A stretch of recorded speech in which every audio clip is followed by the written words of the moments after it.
Hello and welcome to the Do Not Disturb Football Podcast. I am your host, Drew Pelter. In the left corner, that is Nim, and in the right corner, that is Darian. They're both wearing green, I think, so it's kind of hard to pick the difference. We are hoping that this stream actually stays on today. I know there was a lot of issues yesterday. It even looks like our graphics right now are frozen. I'm going to hit refresh there. Let's let those mocks come back. There they are. So now it's working. Hopefully this stream stays up for longer than 2 minutes. I found a setting yesterday on my computer that was stopping it from going further than 2 minutes. I think I fixed that. So let's see. If it does turn off, that'll be it for us. We will be not doing a podcast this week, unfortunately. But we have a big show for you in store today. A lot of things that we didn't get to talk about yesterday, we will talk about today. For the people that are watching, wanting a waiver wire report, I am so sorry. It was completely my fault. I know that's a big thing on Tuesday. We will be right back in the waiver wire action tomorrow. Maybe we'll talk about some names today if they're still out there on the waiver wire who you should be looking at. But let's start with you two boys. How are we doing? Nimmer, how's Tulsa going? Good. Like Drew said, I'm in Tulsa, so if the Wi-Fi is bad, I'm on hotel Wi-Fi, which isn't the best. Tulsa is pretty much a piece of shit. Don't recommend. The only good thing.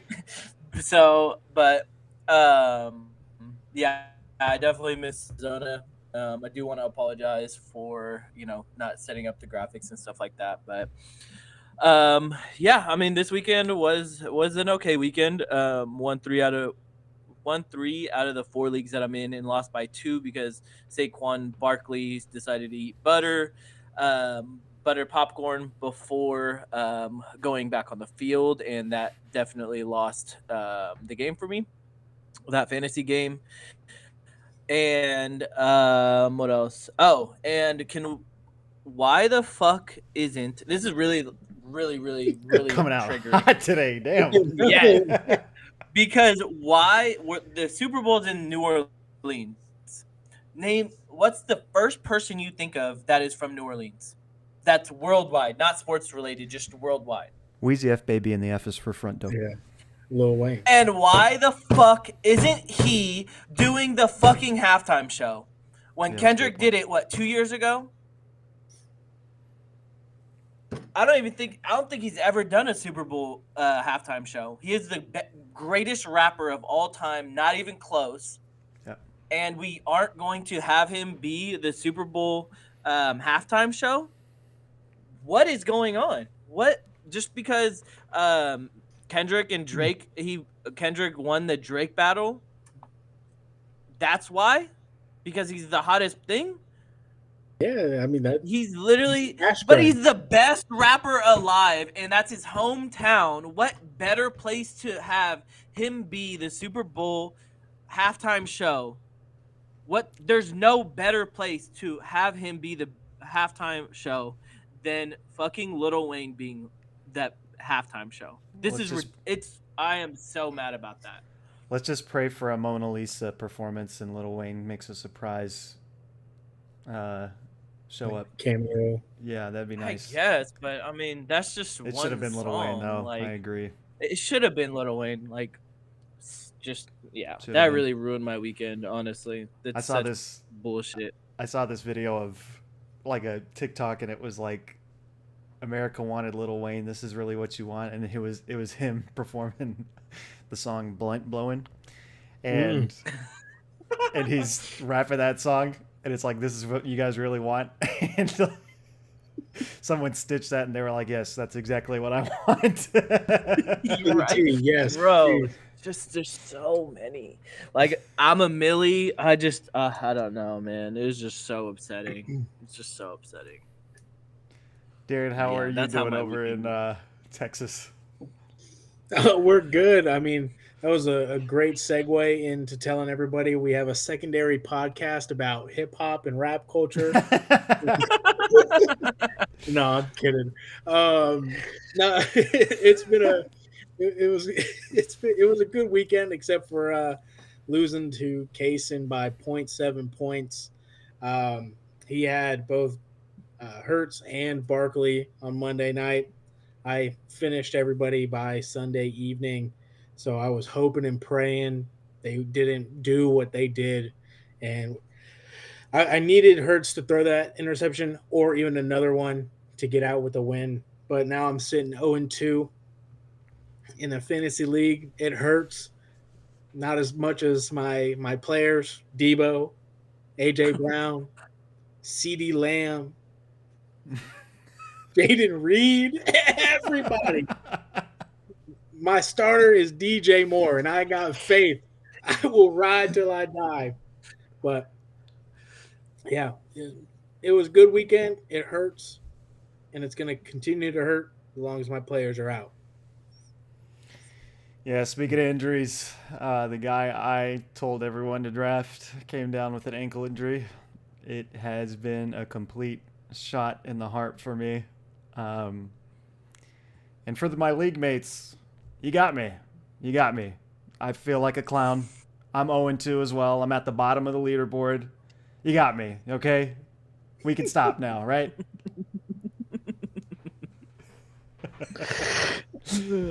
But let's get into the... What'd you do this weekend, Drew? What did I do this weekend? I just watched football, basically. That was pretty much it. How was the football games? Did you enjoy the football games or? Oh, it was terrible. It was awful. It was awful. What? What game are you pertaining to? The Bronco Steeler game. It was, man, you just hate a game that you watch and it feels like you just wasted 4 hours of your life because the offenses can't move the ball. Yeah. There was that was a very boring game. There was two highlights of that game. One was the shot down the rail to Pickens. Great throw. Didn't even count, though. Mm-hmm. And then the trick play by the Broncos to then throw a pick immediately after. Probably the most creative play I've seen the Broncos have in the past decade since Peyton Manning. That's the most creative play I've seen them run. And it was a success. And then the very next play, he throws an interception. Why are we calling a run play there? We have 3 yards to go. Why don't we call one run play there, Sean Payton? Did you see the interview with Bo and it's why they asked him, did you throw the interception or that? Oh my god. He said drop back, threw it to the other team. Yeah. Ripped the page out of Pete Carroll's playbook. Said, I mean, fuck it.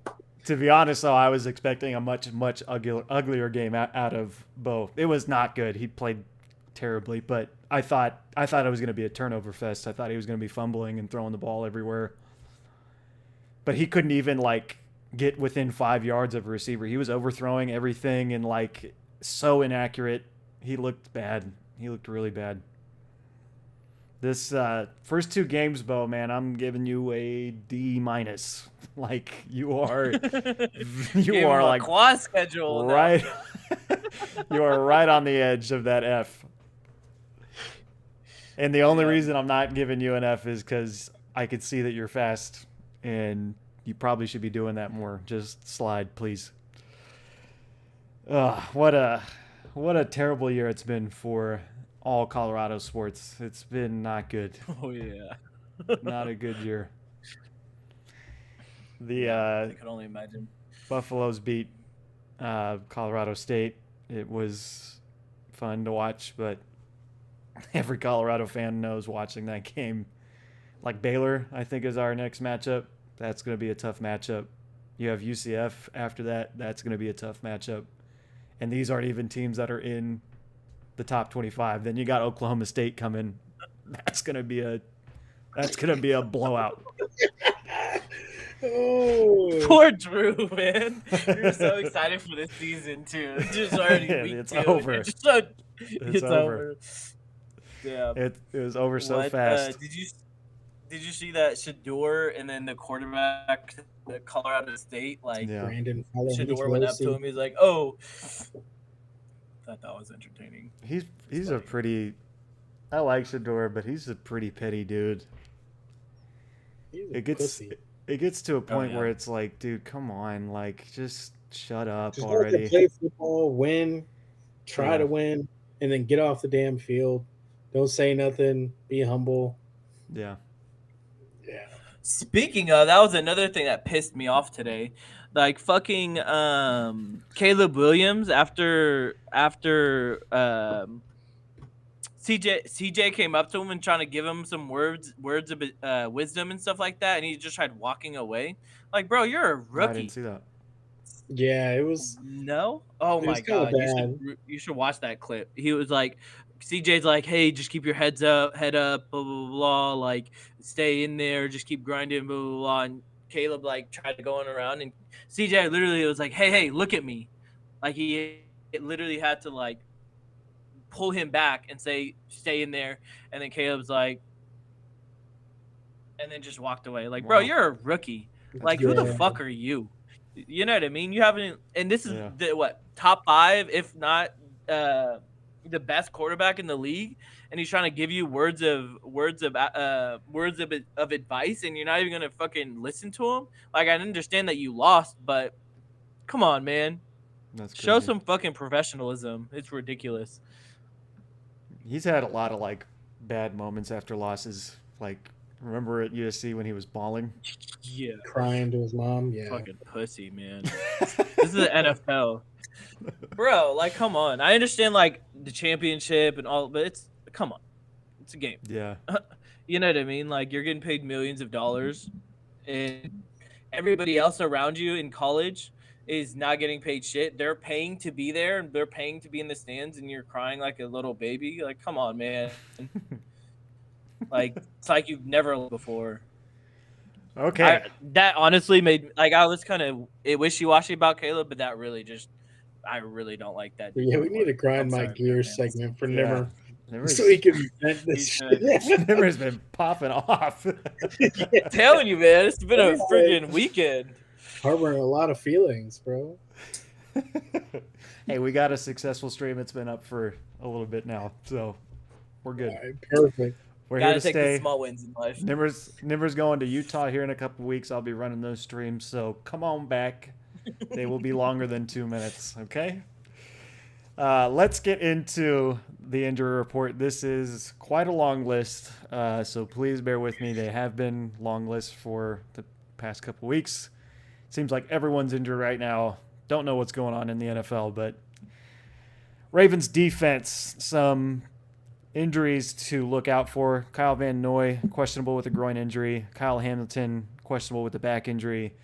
They have 3 corners hurt. Nate Wiggins, Trayvon Mullen, and then some other backup. All of them, I believe, didn't practice today. Bears wide receiver Rome Odunze is questionable with a knee injury. Keenan Allen is also questionable with heel injury. Bengals wide receiver T. Higgins is still questionable with a hamstring injury.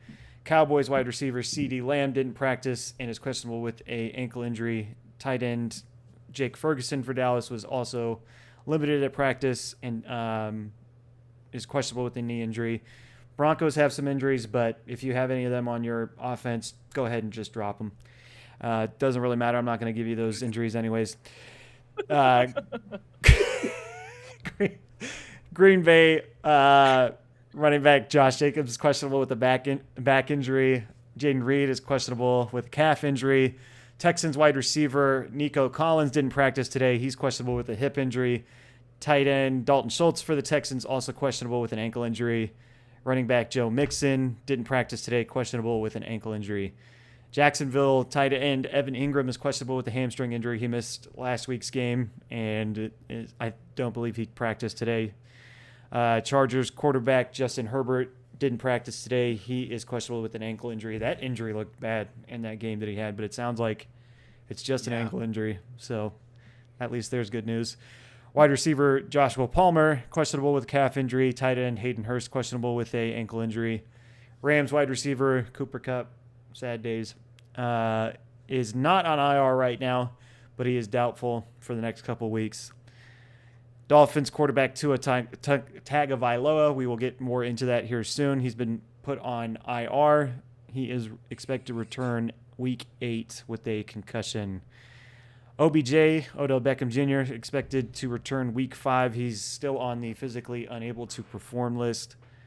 Raheem Mostert is questionable with the chest injury. Jeff Wilson, questionable with an oblique injury. Vikings running back Aaron Jones, questionable with a hip injury. Vikings wide receiver Justin Jefferson's questionable with a quad injury. Saints utility man Taysom Hill is questionable with the chest injury, didn't practice today. Eagles wide receiver A.J. Brown is doubtful this week and probably for the week after that with a hamstring injury. 49ers wide receiver Deebo Samuel, this is all Darian's wide receivers that I'm going through, doubtful for week 3 with a hamstring injury.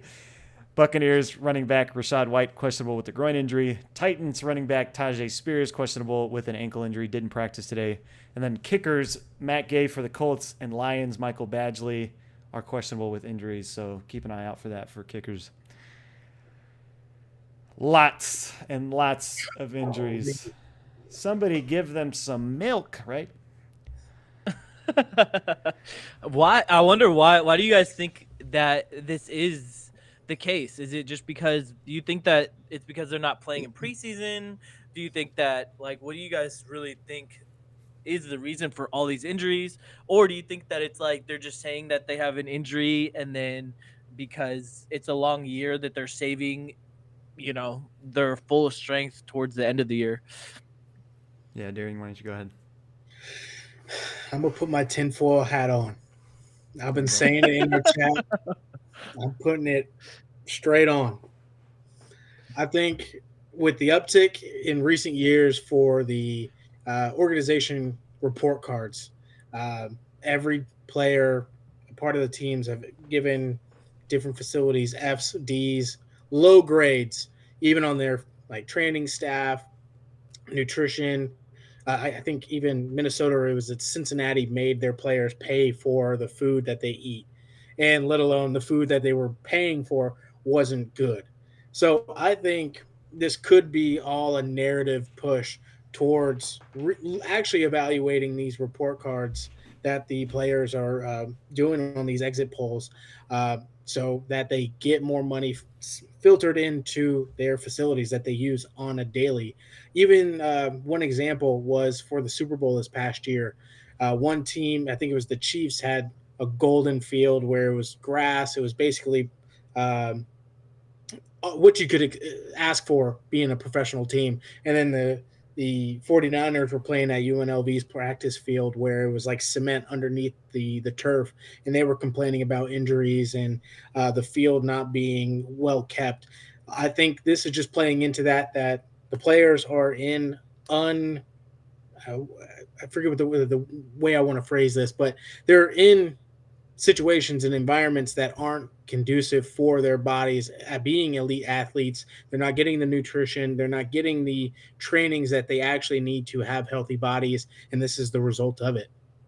It's all in that right there. So that's where my head is at. I think it's going to be a narrative push towards bettering those environments for the players. And I could potentially see a strike happening if these needs aren't met by the player or for the players.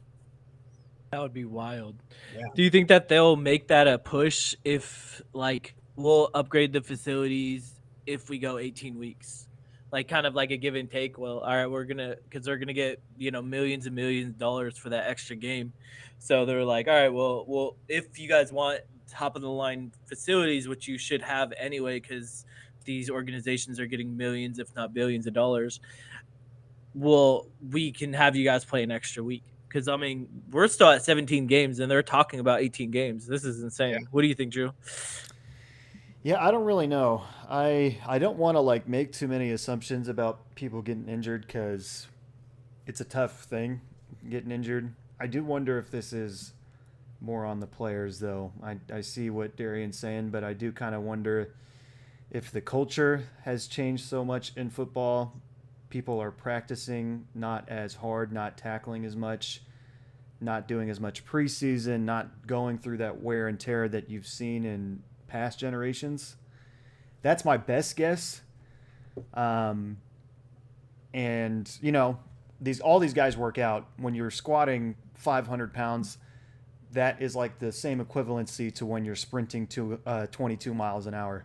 That's like the same toll on your body when you're running that fast. That's like what it's simulating.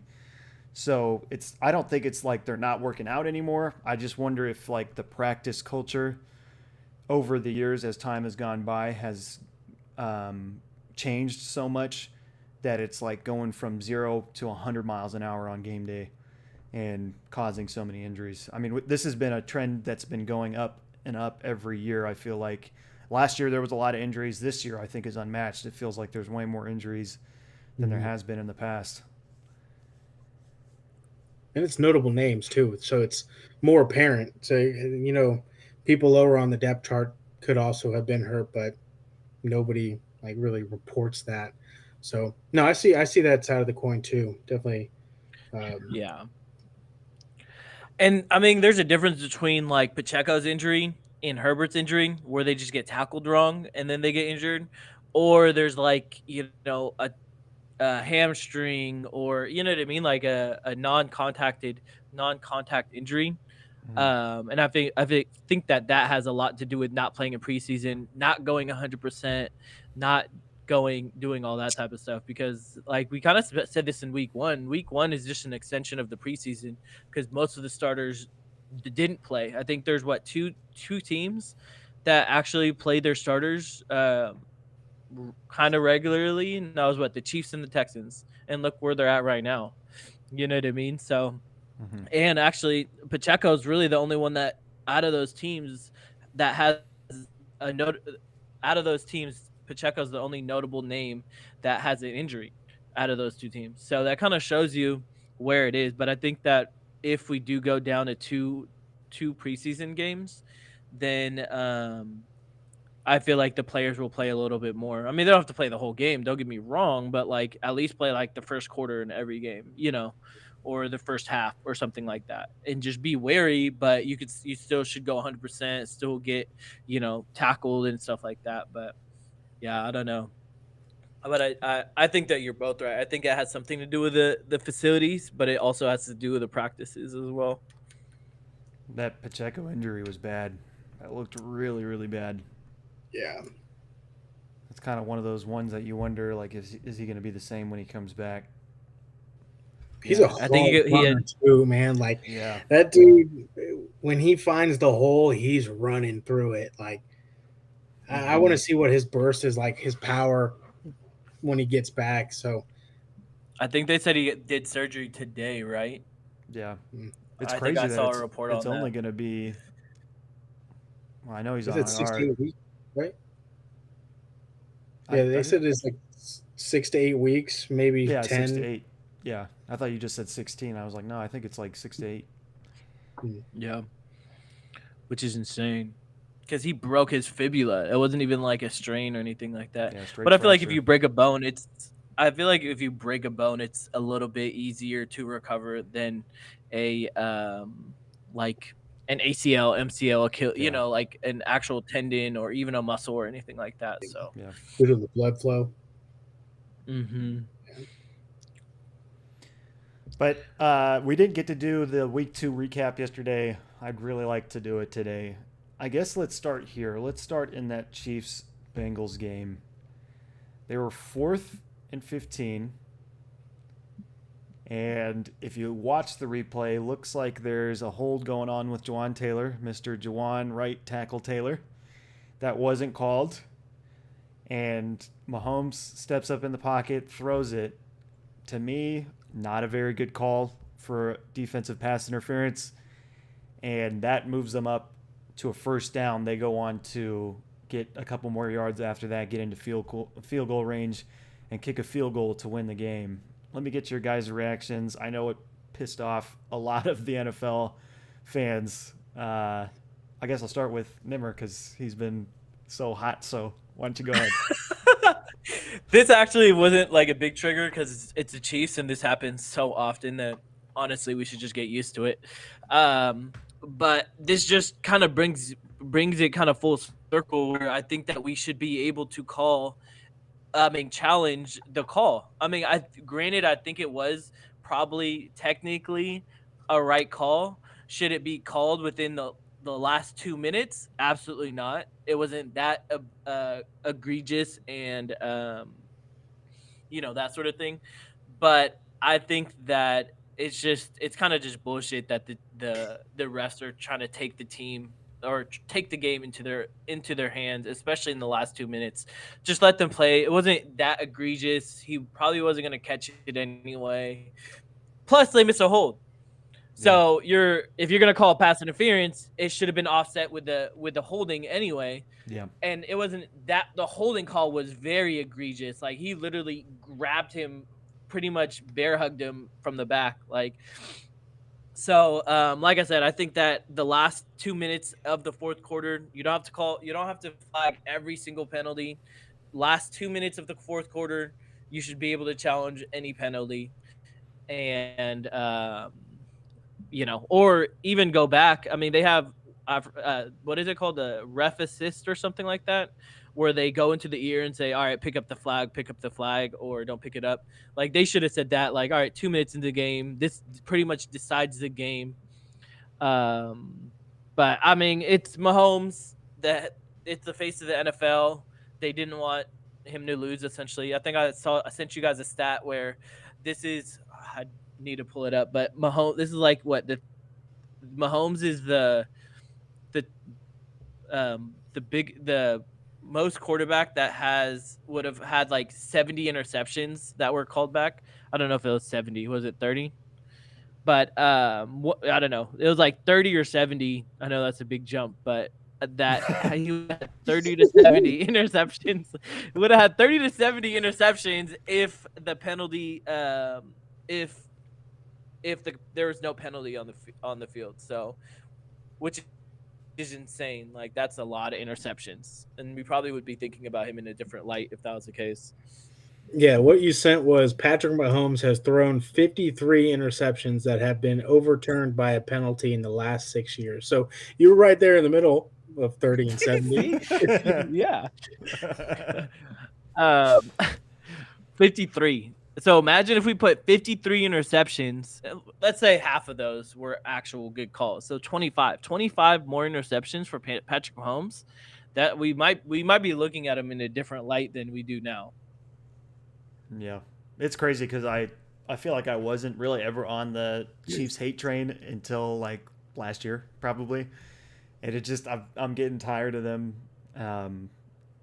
winning these games, winning ugly games, being in the Super Bowls. But when I see games like how it ended this past weekend, where there was a defensive pass interference call that decided the game in the final seconds, and there was a holding on that play that wasn't called by the refs that was on the Chiefs.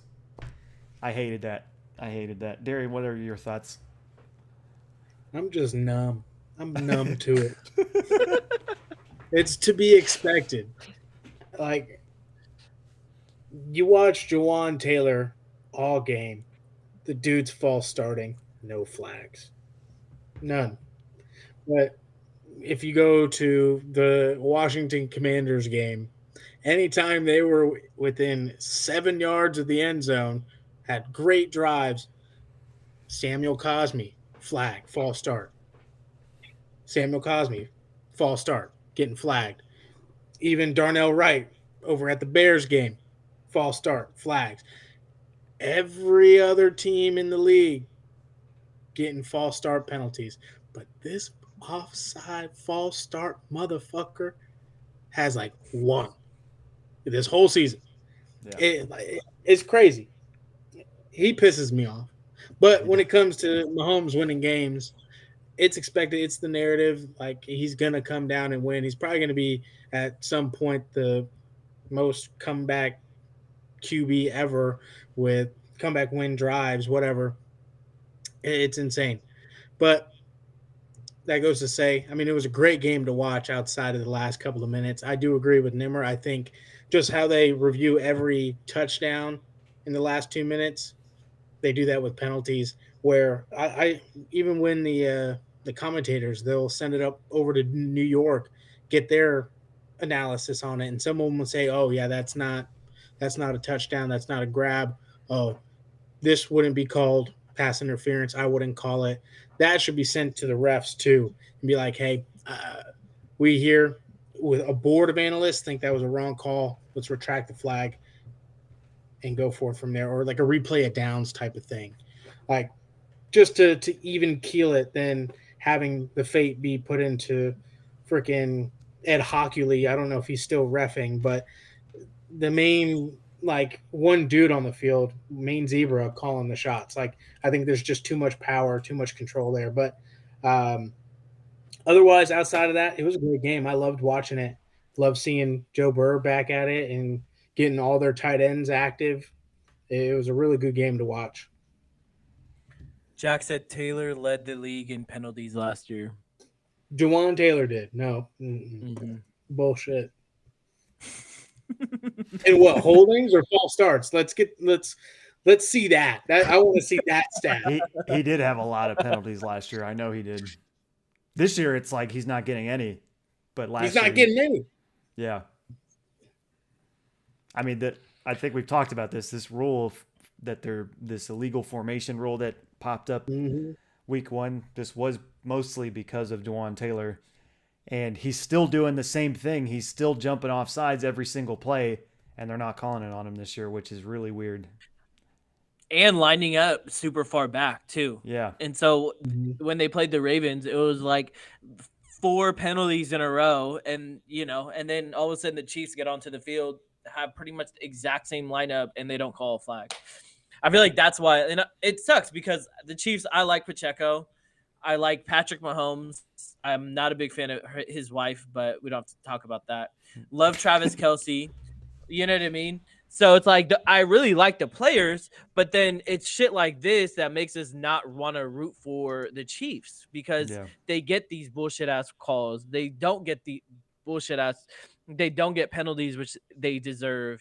Things like that, which a lot of the times that's essentially what helps them go to the Super Bowl. So then you have this whole conspiracy. Oh, the Taylor Swift effect. Oh, they just want the Chiefs to win the Super Bowl, like all of this type of stuff. So I don't know. What about the demolition put on by New Orleans on Dallas? What are your guys' reactions to that game? The Saints might be the truth, man. Ooh. I mean, 2 games of 40+ points.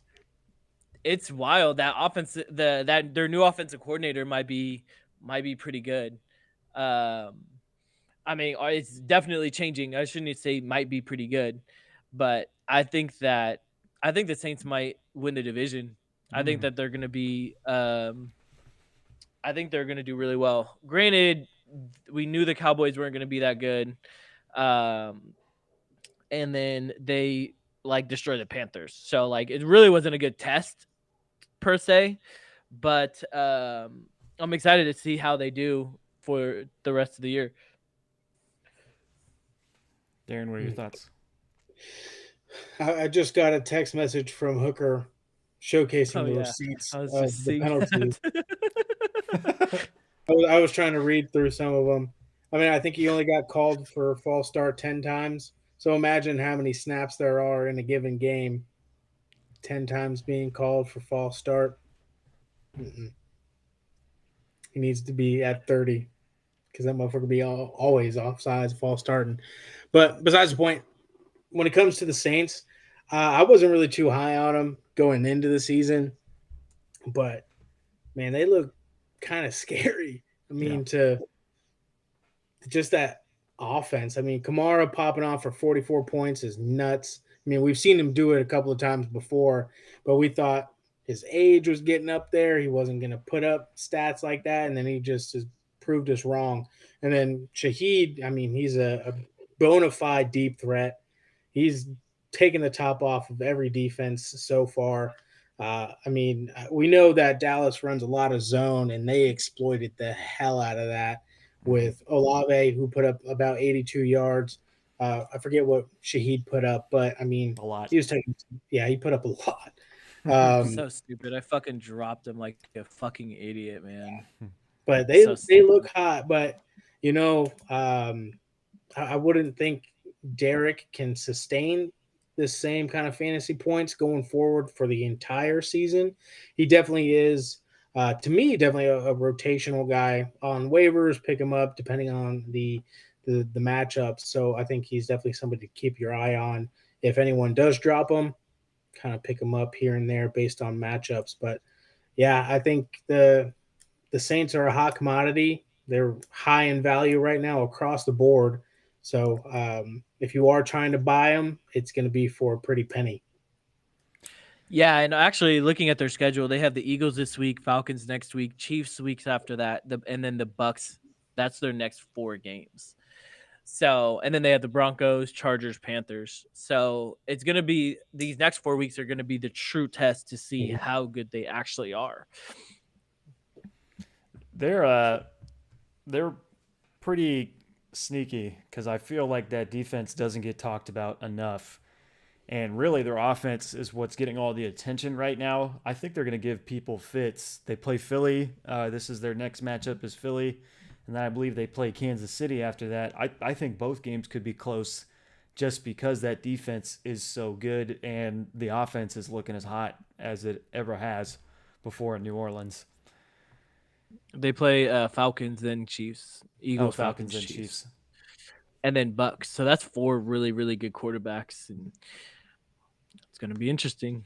That is going to be a very tight finish, you would think, if everyone stays healthy and the Falcons can play like they did on Monday night, which I hate to say it, I fell asleep for like that last drive. These games over here end at midnight, so I woke up at that sucks. Yeah, I woke up at like midnight and I saw Kirk doing his little celebration, and I was like, "Oh shit! How did the Falcons win that game?" Yeah, I fell asleep too and woke up with like 35 seconds left, and I saw Atlanta had the ball, and I was like, "Are they about to pull this shit off?" And like I stayed up watching the ESPN app, and they finally kicked it, and I was like, "Oh my god!" Eagles just dropped it. That was a wild game. Wild game. The Eagles, that was surprising. I think their defense is gonna gradually improve. Right now, they don't look very good though. Right now. Yeah, that's gonna be their downfall. If they don't know how to score, it's gonna just be a bunch of shootouts. Mm-hmm. And so it's just, I don't know. I mean, but especially without AJ Brown, we also have to remember that their number 1 receiver is out. So that definitely has a lot to do with how well the offense was. But I mean, it's still, I don't know. Sirianni too. He went. I think I can't remember if it was the first drive or the second drive, but Sirianni went for it on 4th down in the red zone, and that turned the ball over because they didn't get it. I think that was one of the first 2 drives for him. Yeah. Mm-hmm. Could you try again? There's Siri. But guest appearance by Siri. It's because I said her name and then Ani. Because Coach, Oh. I'm not going to say it again. I'm not going to say it again. It's just going to be like, what'd you say? But what can I do for you? the head tilt. But yeah, it was a crazy week. It felt like a lot of upsets. Kind of what we were expecting week 1. What happened? That's what happened week 2. Yeah, this week definitely killed me. In like everything I predicted was just completely wrong. Besides Godwin, I thought that was going to be my fantasy MVP, and he did really well. But literally everything else, I was just like very wrong about. So we hit on Godwin, hit on Neighbors, hit on Godwin played well. Somebody, Godwin didn't hit. Didn't hit on Cup. Didn't hit on Cup. Godwin went 8 for 8 for like, I don't know, 100 some odd yards. He went off. I mean, I've had two very bad jinxes back to back each show. So the first week one, I said clear and obvious win for the Bengals. They lost to the Patriots. And then week two, I said Cooper Kupp, start him no matter what, and he's on IR. What is happening? What was that? Hey, my computer does some things on its own. I don't know what that was. That was weird.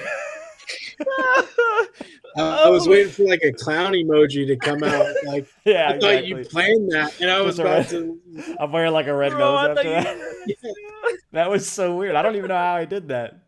That was so weird. Throwing up gang signs over here. I know. Let's talk about the Pick'em League.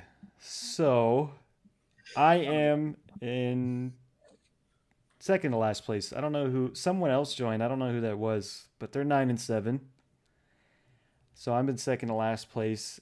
MA Degenerate Gambling. Do you guys know who that is? Nope, but a great name, whoever it is. I love that name. I feel like that's Brent. It seems not. No. Nah, if it was him, he would have definitely let me know that he's number one. But yeah, it sounds like him. I mean, he definitely is a degenerate, but he degenerate gambler. But he liked the post originally when we put up like the Pick'em League. He liked that post, so it made me think it was him. Maybe I'll have to ask him. He probably would be all in our ear that he's winning it, though. Yeah, definitely. And then Sammy's going off at number 2. Yeah. Yeah, 20. Good job, Sam. Crazy. She was so mad that she's in second place. When the Falcons won, she like threw a fit. But MA Degenerate picked the Cardinals and she picked the Rams, and that was the difference. The difference. She was very mad about that game too. She threw an absolute fit. If she listened to me, that was one of the bets that I had last week. She should have listened. Very true. Nimmer and I tied for third. And my brother. And your brother. Shout out Mike. And we'll get into the spreads later. Like I said, I don't want to talk about spreads. I'm running the graphics this week, so I don't have the records. I don't have that big fancy board that Nimmer has. We're just going to kind of talk through all of this. If you're tuned into this podcast, this is a listening day. If you really want to watch us, we enjoy it. But I think wherever you're at, if you're at your office the next day, or you're at home right now, or you're doing your lawn, or whatever the case is, I would just throw those headphones in and listen to this beautiful hour or two that we're going to be talking about fantasy football and football in general. So let's talk about the most surprising 2-0 teams. So this could just be a conversation. We don't have to pick different teams. The 2-0 I might be missing some, but from what I read yesterday, you have the Buccaneers at 2-0, Saints 2-0, Chiefs 2-0, Bills, Texans, Seahawks, Vikings, Steelers, Chargers. Who is the most surprising 2-0 team right now? Darian, why don't you start? I mean, there's one right there. It's the Vikings. I would not have thought them to be 2-0. We were dogging them when we were doing the divisions a couple weeks ago. We had no glimmer of hope for them. We thought they were going to be at the bottom of the barrel. They showed that they can ball out. They beat San Francisco, a juggernaut. So they're definitely, to me, the most surprising 2-0 team. I honestly have to give credit to that defense. Just watching them, they're getting after it. They're some tenacious dudes. Forget what his name is. He's a little name dude. He's already second to he's second in sacks. He's got 4 already on the year, maybe 4.5. But he's going crazy. But also the concepts and schemes that they're running are different. And Brian Flores being at the helm of the defense, like you already know, he's aggressive. But I saw one TikTok of a guy breaking down something on their defense where Harrison Smith was lined up right next to the edge rusher, and you're thinking, oh, he's coming on a safety blitz. No, this dude ducks out, and it's cover two. So he gets his half of the field in like 3 seconds, Wow. just tailing Kittle basically across the field, getting into the middle. So that it was like a 30-yard drop, 40-yard drop. So he's got some crazy things schemed up, and it's confusing offenses. It confused Sam Fran, and they exploited it. So they're definitely, to me, the most surprising 2-0 team. Yeah, I mean, I 100% agree. I think that the Vikings, the Chargers, I didn't think that we're going to do that well, but they also only I thought they were going to lose to the Raiders, but they beat the Raiders and the Panthers, so not that bad. But the fact that the Vikings beat the Niners is insane. I mean, if you think about it, it's not even like the Niners did bad. Mason got 100 points. Kittle had 76 yards. I'm sorry, I said points. Mason had 100 yards, over 100 yards rushing. Debo had over 110 yards receiving. Kittle had 76 receiving yards. Purdy had 319 yards. So it's not like they just shit the bed and they stopped playing. You know, they actually did really well. But the fact that the Vikings defense just held them when they needed to, like that's what good teams do. And then their team didn't even do that well. Ty Chandler got 82 yards. JJ had 133 because of that long touchdown, and Darnold had 268. So if you go stat to stat, taking away the score, you would be like, oh, the Niners for sure won. They got, but for some reason, I think Darren kind of hit it on the head. The defensive coordinator definitely knows exactly what they're doing. I think oh no, that was the Texans. I was gonna say something else, but yeah, I'm very surprised that the Vikings are 2-0. Yeah, I've been really surprised with the Vikings. That like Darian said, we're saying like this team's gonna be terrible, and they look good. Darnold looks sharp. But the other teams, the Saints, we just kind of gave them love. I think that's a really surprising 2-0 team, and I'm really surprised at how well the Buccaneers are looking. The offense for the Buccaneers looks good. Baker looks like he's playing the best football of his career right now, and the defense is still good. Todd Bowles, he really hasn't lost that. He is one of the best defensive minds in the league, and it's showing up. It really showed up against the Lions, and you had Coach Campbell out there doing fourth down fake punts and going for it on fourth down. Campbell, you need to stop that. I'm telling you, that's not going to work in the playoffs. It's going to be a sad ending to your season if you keep doing that. But most surprising, 0-2 teams. So there's some surprising names in here. You have the Ravens, who are 0-2. I think they said the first time since 2015. They're 0-2. Bengals are 0-2. The Colts are 0-2. Jaguars, Broncos, Panthers, Titans. I guess those last couple ones aren't that surprising. But what about the Ravens, Bengals? Who do you guys think is more surprising there? I think it's the Bengals. I think that I think that we kind of knew there was going to be a lot of change. I mean, we didn't know, but there was a lot of change in Baltimore, and I said this in the very beginning. The fact that they lost some offensive linemen, our offensive lineman's not going to be as good as it was last year. They lost a couple key players on defense. That was going to hurt them, as well as their defensive coordinator. So I didn't think that they were going to go 0-2, but I mean, both of the games that they played, they were pretty close. So they could have been 2-0. And it was just, one play away or whatever. But I think the Bengals, I did not think that they were going to be 0-2. I definitely thought they were going to win week one. And I mean, I know Joey B starts out slow, but I didn't think it was going to be this bad. So this is a big week for both of those teams. If they decide to lose, it's completely fine because we didn't even mention this all show. Very disappointed in myself. The Steelers are number one in their division still. So Yep. Yeah, for me, I'm not too surprised that the Bengals started out 0-2. They kind of have a track record of starting off slow, but I remember texting the group. I was like, I think Bengals go 0-2, maybe 0-3, and then they're gonna have a crazy like streak or run for the playoffs and just somehow switch it on when everyone's back into their groove. T. Higgins is back. I think it actually starts this week, just with how the Commander secondary is.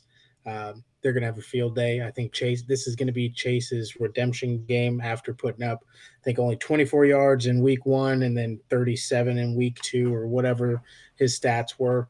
This is where he's going to pop off. But to answer the question, most surprising, I think, is the Ravens. I held them at a higher standard just coming off of last season. I know they lost their defensive coordinator, who's now the head coach for the Seahawks, lost Geno Stone, lost some valuable pieces on the defense side, and I think it's showing. Yeah. But I think they are going to have trouble turning it on, especially if you're going against the Cowboys. Are they at Cowboys? This is a home game for the Cowboys. I'm gonna check right now. It is at the Cowboys. Yeah, it's in Dallas.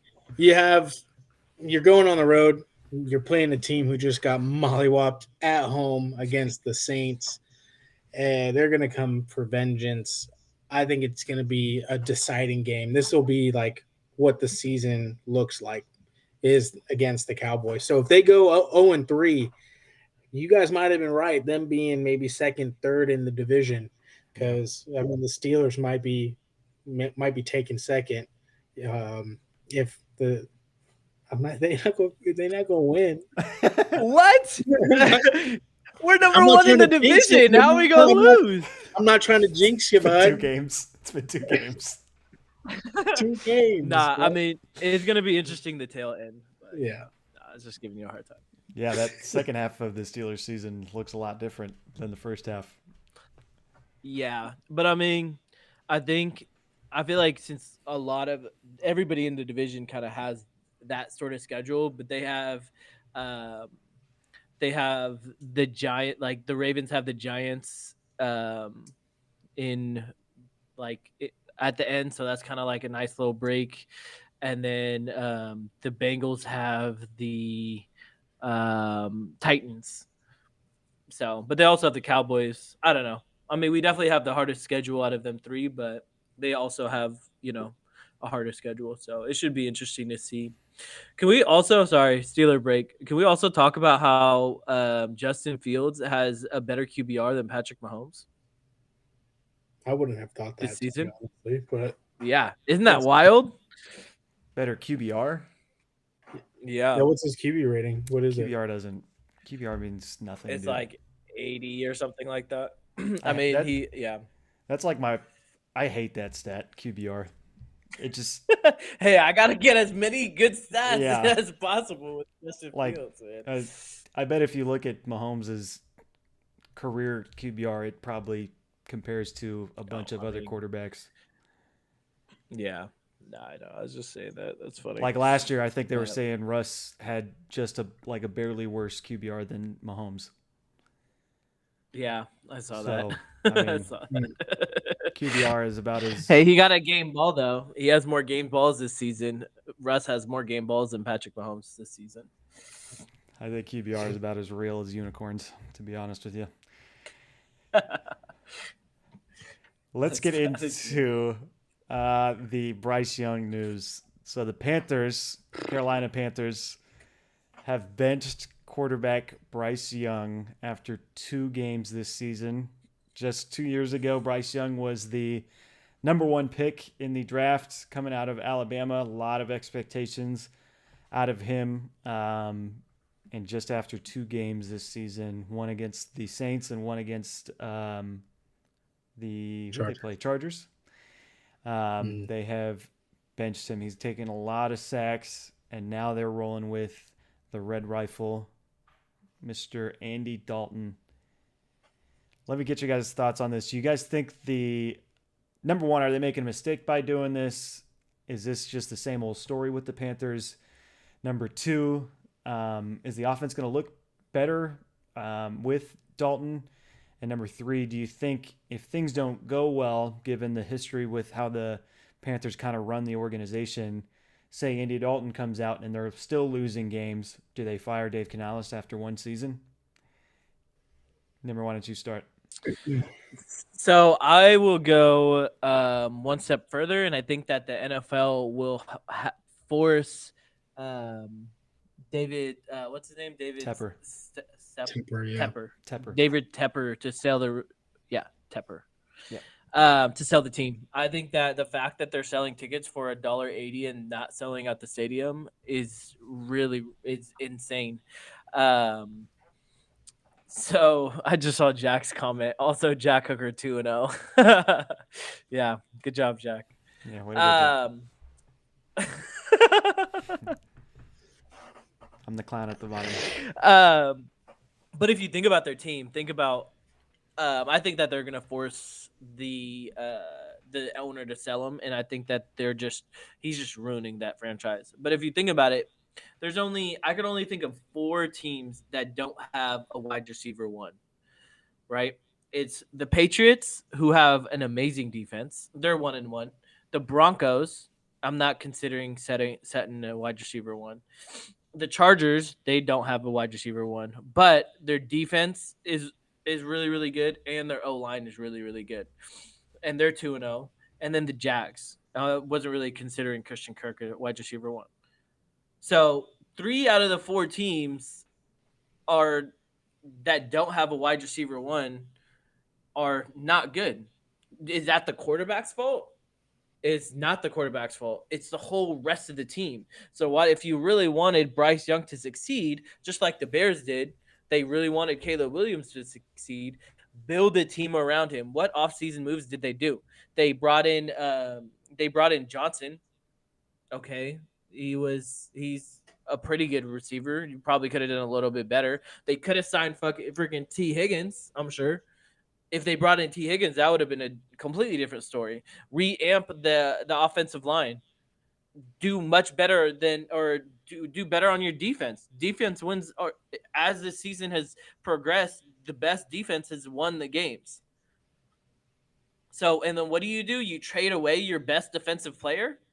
And then you're going to get mad at the quarterback for not doing well. What? That doesn't make any sense.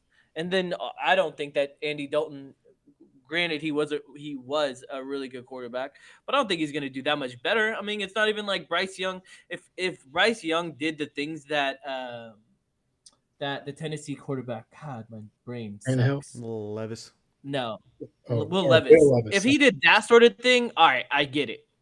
But what did he do wrong? What is he not doing wrong? If you look at the stats, yeah, but he's not making them decisions. He's not throwing that many interceptions.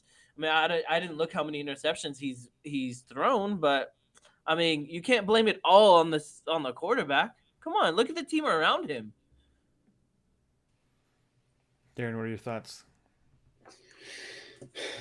Yeah, I mean, it's gotten a little out of hand with Tepper. I think this was his decision, ultimately, not Canales'. I mean, there was the whole presser that Canales did. He said, yeah, Bryce Young's our guy. He's our quarterback. And then 24 hours later, they bench him. It's not his decision. It was Tepper. Tepper's like, I want results now kind of guy. And so I think it was him. I mean, how long did they have Matt Rule in? I think he was only in for like a year, maybe a year and a half, 2 years. That was a mistake. Yeah. The thing is Tepper gave Canales a 6-year contract. Yeah. You give that to coaches who you want to come in and rebuild and see what it looks like after that timeline. I mean, that's what the Commanders did with Ron Rivera. I think he was with us for 5 years, didn't really get us anywhere, but that's what you want the commitment towards that coach to come in to what ashes or cinders that you had of a team and rebuild it. And if you don't give him a shot, he drafted you a franchise QB. Yeah, you keep him in, but you should have spent your money and assets that you got from trades on O-line and putting it towards your defensive line, your secondary to be a competitive team, even your wideouts, give your guys some tangibles to throw to. I mean, signing or drafting Jatavion Sanders, I don't even think he's seen the field, or if he has, he's just not good at the moment. Then your starting tight end is Tremble. I mean, he's a nobody. Like the biggest name you got on your offense outside of Bryce Young, in a sense, is Adam Thielen, and he's 32 years old. Like that's not the kind of asset you want. I don't even know how old Bryce, 22, 23. Dude's got a decade on him, and that's his wide receiver one. Like it's not it. Like you got to get youth, build around it, and then get your QB into the best possible situation. So I think benching him was a mistake, but I could see maybe the good side of it of, hey, we watched Chicago against the Texans. Caleb was running for his life all night. We don't have the interior offensive line to protect him. Why lose out on a round one, pick one asset and get him hurt when he's trying to make plays, extend plays? He's just going to get hurt. So let's bench him for a year, have Andy Dalton take the lead, take the hits. He's a veteran, maybe win some games, improve our ability going into the season or going into the off season, and shop around, get some O-linemen so then we could put Bryce back in and be in a healthier situation. So that could be like the other side of the coin, that Tepper maybe is making a good decision to protect his asset that he put money into. But if that's the case, then why didn't they do that last year? They should have put Andy Dalton to start last year and have him sit behind Andy Dalton and then come in. Last year, the team was even, I would say, even worse than is this year, which is surprising. But you know what I mean? Like, if that's the case, now you're destroying this kid's confidence every time he signs an autograph. Like, I don't know if you guys saw that video where that guy asked him for an autograph and he's like, keep your head up. Like, you think that's going to help his yeah, like a fan is saying that to him while he's giving him an autograph. Like, and you could just tell the confidence is just, he's so defeated. Like, this is really, really bad for his confidence. This isn't going to help his play at all, especially if he gets benched throughout the whole entire season. The only way that his confidence would get better is that if Andy Dalton doesn't do that well. Like, that's the only thing that you're like, all right, well, at least it wasn't just me, you know, like Andy Dalton can't do shit on this offense either. So they should have done that last year. Like, they brought Andy Dalton to come coach him, and then you're not even going to, I don't know. Go ahead, sure. Sorry, Drew. No, you're good. Another issue I'm pissed off about. Even moving past Andy Dalton, you look at that string of quarterbacks after Cam Newton. I don't even remember who it was directly after him, but then it was Baker, and then it was I don't even remember. It was a couple of different quarterbacks that came through the Panthers, and like I think they gave Baker 6 games, and then they started someone else, and then they had the next quarterback come in. They brought Cam back for a little bit. It was just like it's been a circus. You would think that Tepper at some point would say, maybe I should probably give a quarterback more than a season or 8 games and see where it goes. But that offensive line they have to be the worst in the league. It's terrible. It's so bad. And I think the combination of the offensive line, the way it plays, and Bryce Young losing confidence, and to me, he's holding on to the ball too long, that has just led to this benching. I do think that the Panthers offense will look slightly better. It's a terrible offense, but at the end of the day, I think Andy Dalton has seen so many different coverages. He probably is a little more advanced with assigning protection and kind of making things run a little smoother. Mm-hmm. I think when Andy Dalton was playing last year, there were games where Thielen was looking really good. You have Deontay Johnson there, so I think they could look a little better. I mean, it's a terrible offense. They're the worst team in the league. So it's. You want to see this? You want to hear a funny stat about the Panthers quarterback? So the past 10 years, Bryce Young has played 1, 2, 3, 4, 5, 6, 7. The 8th most games as the Panthers quarterback. Like a starting The QB? 8-month. Wow. Yeah, the starting quarterback. The second was Sam Darnold. So Bryce Young and Sam Darnold are tied for 18 games. Wow, that's bad. That's bad. And he's only played for 2 seasons. That's so funny. That's so crazy. Jeez. I feel like they're a good candidate for the first UK team, the London Panthers. Just relocated. Kind of cool. Bro, they just need to. So I did some research on how, like, if the NFL was to force Tepper to sell the team, and so if 24 out of the 32 teams have to vote him out, essentially, then he has to have a guilty of conduct determinal to the welfare of the league in football. That's what we just saw last year with Snyder. Yeah, exactly. So, and then, but he also started this past game. He was so mad that he tossed a drink towards a fan and actually like splashed them or whatever. Tepper did? Yeah, he did that last year, right? Wow. Or did he do it again? Yeah, I think he did it again. Oh my! I thought I saw headlines and stuff. That's insane. So, I mean, whether it be last year if he did it again, I don't know. But I mean, that kind of shows he's a ticking time bomb, to be honest. So, yeah, he's got to go. I don't know.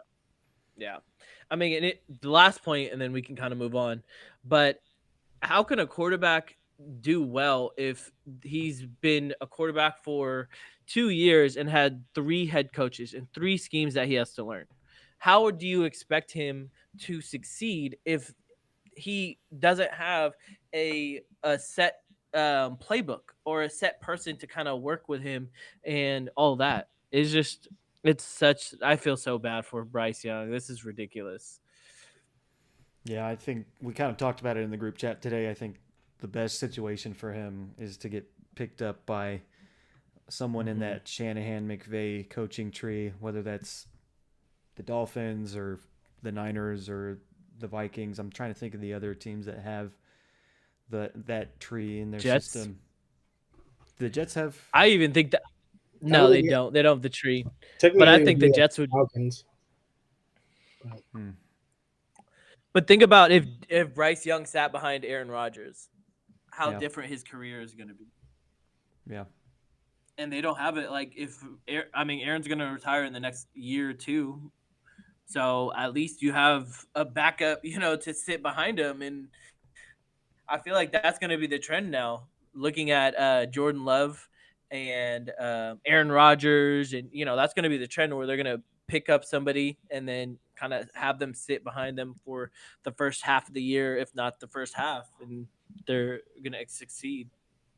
Yeah, I mean I feel like that situation has worked out more than it hasn't. With you have a quarterback that sits behind some veteran like Alex Smith, Patrick Mahomes, Aaron Rodgers, Jordan Love, Favre, Aaron Rodgers. It's worked out more times than not. So I would like if for like the Broncos, I would love if that situation were to come about at some point. You just drafted Bo Nix, so it's probably not going to happen this time around, but that'd be nice. Let's talk about Tua. So this is kind of late news, but I do kind of want to talk about this whole Tua situation. If you didn't watch the Thursday night game, Tua suffered a concussion. I believe this is either his 5th or 6th concussion. 5th. Because he had one in college at Alabama that people don't talk about. But last year he had 2 or 3, and then I think a couple years before that he had 1. Last year was the bad point because I ultimately think that's why he's on IR now, is because last year he played, I believe it was the Bills as well, got a concussion, and then 7 days later played the next week and got another concussion. I don't know how they let him play in that second game last year because he was stumbling all over the field in the first game against the Bills when he got the concussion. And he just got another concussion. They didn't really show the replay, but to me it looked like his fingers were starting to do that same thing again, and it looked like they switched off the camera really fast because they saw that coming. What do you guys think about this? Do you think Tua should retire? Do you think the NFL should step in and make him retire?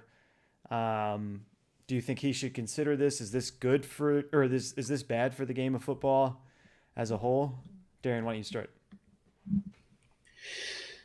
Yeah, I mean, at the end of the day, the world is bigger than playing football. You got a family, like spend the time with them. Like don't exit this world early because of concussions and scrambling your mind up.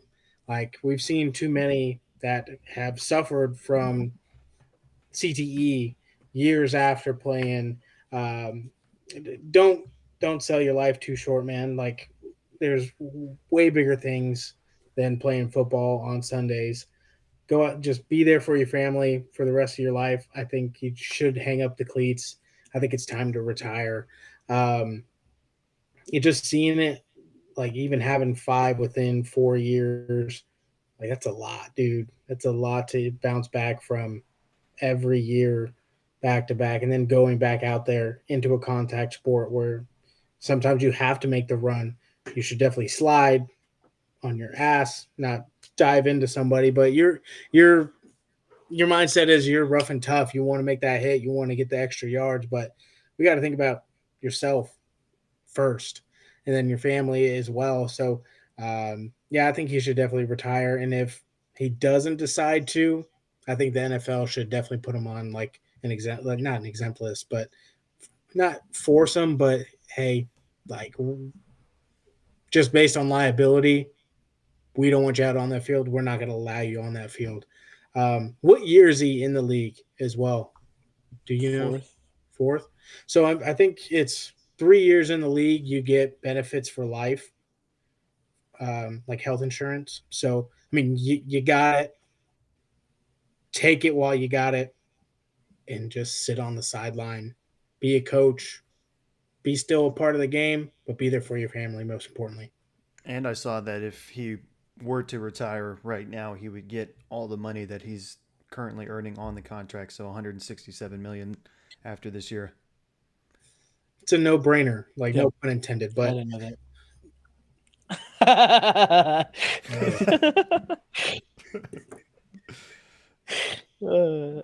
Yeah, I mean, I don't think, I don't know. I have mixed feelings about this because at the end of the day, it's so funny that because we're like he should retire, he shouldn't, blah blah blah blah. But at the end of the day, it's really up to him and his family, and so he really just needs to sit down and not be hard headed. I'm not saying he is hard headed, but I know like athletes and I know myself included, hearing everybody, oh, you need to retire, you need to retire, you're hang up the cleats, blah, blah, blah, blah. And then he comes back and be like, you know what? Everybody's been doubting me my whole life. I'm going to prove you guys wrong and why I shouldn't retire and all this other type of stuff. So he just needs to sit down with his family, and his family just needs to sit down and tell him how they feel. They're like, all right, well, we don't want you to retire or we do want you to retire. It really shouldn't even be Tua's decision, to be completely honest. It really should just be his family, because they're going to have to deal with him when he has CT, if he does have CTE later on, or be in the stands every time he gets a hit, and then they go like, because Tua is not going to really feel that when the adrenaline's pumping and he's running and he's thinking about a million things that the quarterbacks have to think about. But I think that he should really. I'm not gonna say if he should retire or if he shouldn't. I think that he should just listen to what his family wants him to do, especially if he gets that $150 million. Then if the family says, "Listen, I would like his wife, and he has a daughter, I think a newborn." So if his wife is like, "I don't want you to play anymore," he needs to take his ego aside and say, "All right, my wife said, don't I don't want to I shouldn't play." It really should just be her decision, not even his, to be completely honest. But if he does play, I think that the NFL should not force him to retire, but I think that the NFL should force him to put a guardian cap on. Even if he has that QB helmet that's supposed to have a guardian cap on it, or whatever the quarterback helmet that they have, or I don't know the technology behind that, but I think that they should force him to have a guardian cap for the rest of his career, to be completely honest. Yeah. I think if I was in Tua's shoes, I think I would definitely retire.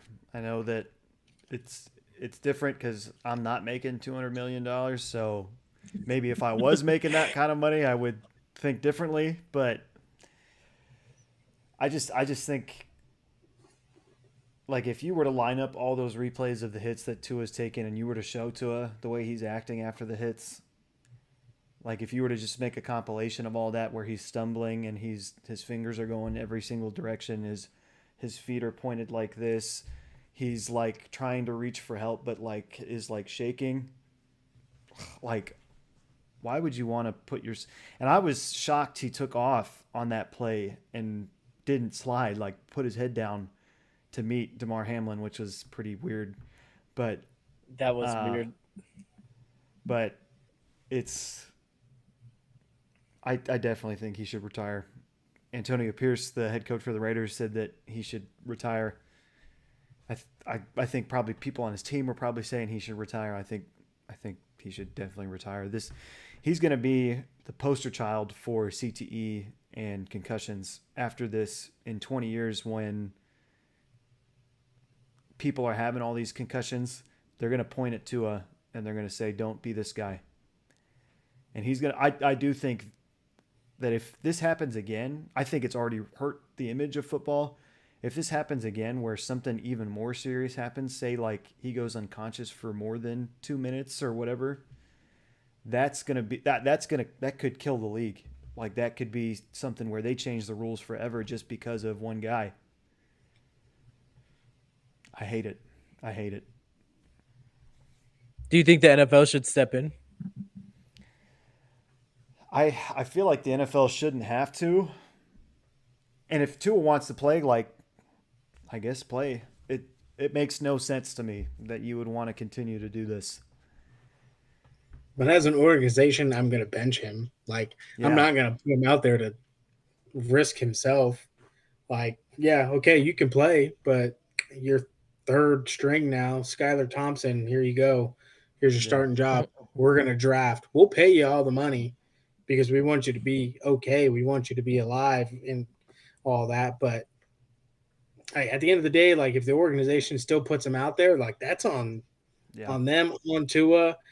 Like it's out of the NFL's hands. Like they can intervene or try to, but like they would probably be like some sanctions or some things going down onto Miami if they put him out and he got hurt again, like or got concussed again. Like they'd find the hell out of him and be like, that's negligence. You put this man in harm's way. Yeah, but if they put him in like I don't know 10 weeks, like at the end of the season, towards the end of the season, like I feel like that should have happened last year when they put him 7 days after they got a concussion, and then they should have really investigated the whole concussion protocol and why you know what I mean, like that sort of Mm. thing. That's when it should have been negligence. But like you think that they still should have negligence after like 10 weeks of this guy, like you know what I mean? I don't know. Yeah. I for Tua, I mean, you don't want to end up like some of these stories you hear out of like I Mhm. don't even want to bring them up, but like there's been CTE stories where guys are showing up with guns, killing themselves, and doing all this bad stuff. There's stories of I can't remember what player it was. I want to say he played for the Steelers. I could be wrong though. He like years after playing in his 50s, I think he went out to get the mail and it's a little bit of a walk to go to the mailbox, and when he turned around he couldn't remember how Mhm. to get back home. Like you don't want to be that guy. Like that's Mhm. horrible. And I'm getting this amount of concussions in such a short span of time, like the you are the prototype for that. That's very likely to happen to you. Yeah, I mean, look at AB. A lot of people were saying that AB kind of changed after that one big hit that he's gotten. So I mean, even just changing his personality, like yeah, now he's all like, oh, like he's like essentially his personality is like a typical Samoan, hella chill, like hella cool, all that type of stuff. But you don't know how you're gonna be after this. Like it's kind of scary to think about. And it was crazy too because to start the game, the commentators for that Amazon game were saying like, "Oh, Tua's the alpha of this team," and they kept saying that. Mm-hmm. And I think it was that drive when he put his head down, and I was like, "What are you doing?" Yeah. Well, and then Scary. last year they thought that he was fine because of the whole jiu-jitsu thing, and he learned how to fall and all that type of stuff. But that kind of shows you that it just takes one hit, and then I don't know. Let's move on. Let's wish Tua a speedy recovery. Absolutely. We, gave our piece. If you want to keep playing Tua, but hope the best for you. Don't listen to us. Fine. No. Yeah. Just joking. I think he's in the chat too. Oh, imagine. Let's move on to the Chiefs running backs. So by now, Carson Steele's gone in your league. He's on someone's team already. Let's talk about the other guys. I guess we could talk about how we think Carson Steele is going to do. Let's go through that question first. How do you guys think Carson Steele is going to perform in the absence of Pacheco? Nimmer, why don't you start? I don't think he's going to be as a Pacheco. I think that it's going to be more of a committee, and I think that he's going to be the Chiefs are not going to rely on him as much as they did Pacheco. I think that Andy Reid is going to they're going to start doing the jet sweeps to Worthy. I think they'll do maybe quick slants if they need a couple extra yards. I think that Andy Reid's going to completely change the offense on how they're doing right now. Excuse me. And I don't think that he's a catching running back like Pacheco was. I mean, granted, Pacheco wasn't the best catching running back, but I think that Steele's going to have maybe first, second down, and then they'll bring in Pierre or Hunt to kind of close it out or to pass block or something like that. So I don't think that he's going to make that big of a difference for the Chiefs. P. Ryan, not Pierre. Pierre, yeah, that guy. P. Ryan. P. Ryan. P. Ryan. Former commander. Samaje. And Bronco. Yeah, and Bronco. He was good for the Broncos last year. I was surprised when they let him go. Mm-hmm. Yeah, I think when it comes to who they have outside of Pacheco, I mean, I think Steele is just going to be a little placeholder for the inevitable running back to come back. The one that we all forgot about, Clyde Edwards-Helaire. Been on IR. I think Steele's going to come in, play 1-2 weeks. CEH is going to come back, and he's going to be the bell cow running back that he was a couple years ago until Pacheco comes back. So if you're in deeper leagues, I think that's the guy that you eye for in a couple of weeks when he's back from IR. I don't think Steele cuts it out. I don't think P. Ryan, and I think Hunt is just on the practice squad as a fail-safe, something. If anyone else gets injured, he's going to be pulled up just since he knows the system and can be integrated back pretty easily. So I think the eye should be focused on Steele right now, but CEH in a couple of weeks is who you should be picking up. That's a good point. I forgot about Clyde. Yeah, I think it'll be a committee type backfield. I was wondering if they were going to bring back Jerick McKinnon, but they ended up going with Kareem Hunt instead. So I think it'll be a committee. Fantasy wise, Carson Steele may pop at the beginning. I don't have a ton of confidence in Carson Steele, to be honest with you. I don't think he's going to be putting up monster performances. Mm-hmm. I think if you were to ask the Chiefs what's the least important position on your offense, they'd probably tell you it's the running back. So all of these guys, if you're going to pick one up, I think listen to Darian. Clyde Edwards-Helaire might be a good option. I just did in our league. Yeah, I saw the notification. I thought it was going to be Devin. Devin picking up every backup running back. But solid pickup man. Pulled a Nancy Pelosi insider trading. Once again. Once again. That's so funny. Yeah, I don't even think. Do you think that anybody on the Chiefs in general is even worth anything? Like, I don't even think Travis Kelce has been doing well. Like, I think I was gonna say Ray Rice. Rashid. I think Rashid Rice is really the only relevant fantasy player on that team. Even Patrick Mahomes hasn't really been doing well. Yeah, I agree with you.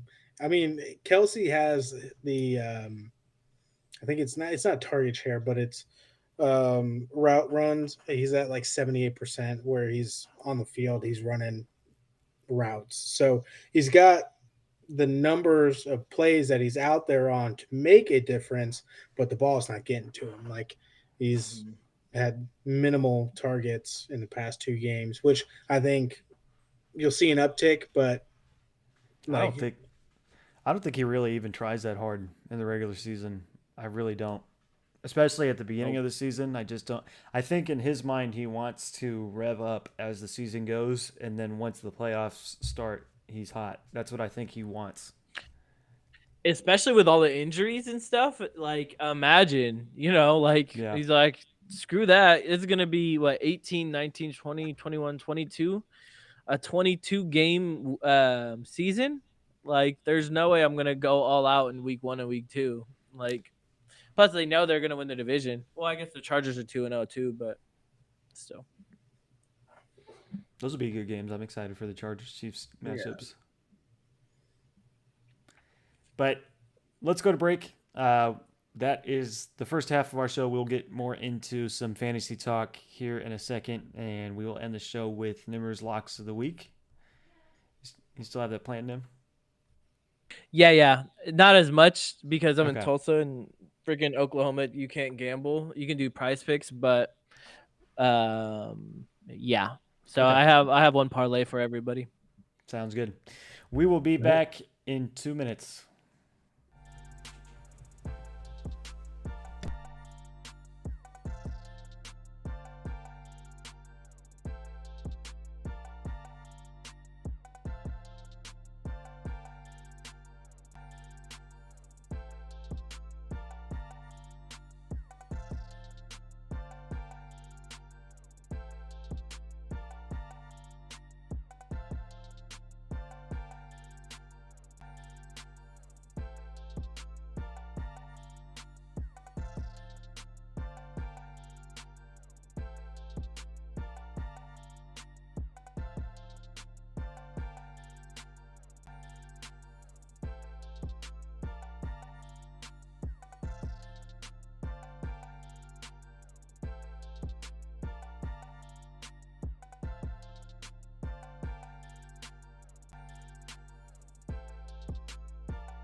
We are back. My mic was muted there. Sorry about that. Man, my mind is like everywhere when I'm trying to run the OBS and do all this. But we're back. I don't think I mentioned this at the beginning of the show. Make sure you're following us on all of our social media platforms. I don't have the graphics for it, but I think I have. I may have deleted it. Yeah, I don't have like any graphics. Sorry, guys. But we are D&D Football Pod on all social media platforms: Instagram, TikTok, X, and YouTube. We just hit 1,000 TikTok followers today. So that's crazy. 1,000. That's a big milestone for us. Huge. For anyone that's watching, I'll be going live not every day, but a lot on TikTok. I'll be probably going live before each game, Monday, Thursday, and Sunday at least, maybe more. Maybe Darian and Nimmer will join and we'll talk about, let me refresh these boxes. We'll talk about the matchups and what we kind of liked, what we think is going to happen in a game, and we'll give more fantasy football advice on there. It'll kind of be to get some of our TikTok followers to actually join the YouTube show. So that should be fun. Do you guys have any comments on that? No, it's just huge accomplishment, huge milestone. And then to be able to access TikTok live, interact with our fans, even do like live gameplay analysis, or if you guys want to talk trades, we can talk trades. It just opens up a lot of opportunities for our engagement going forward.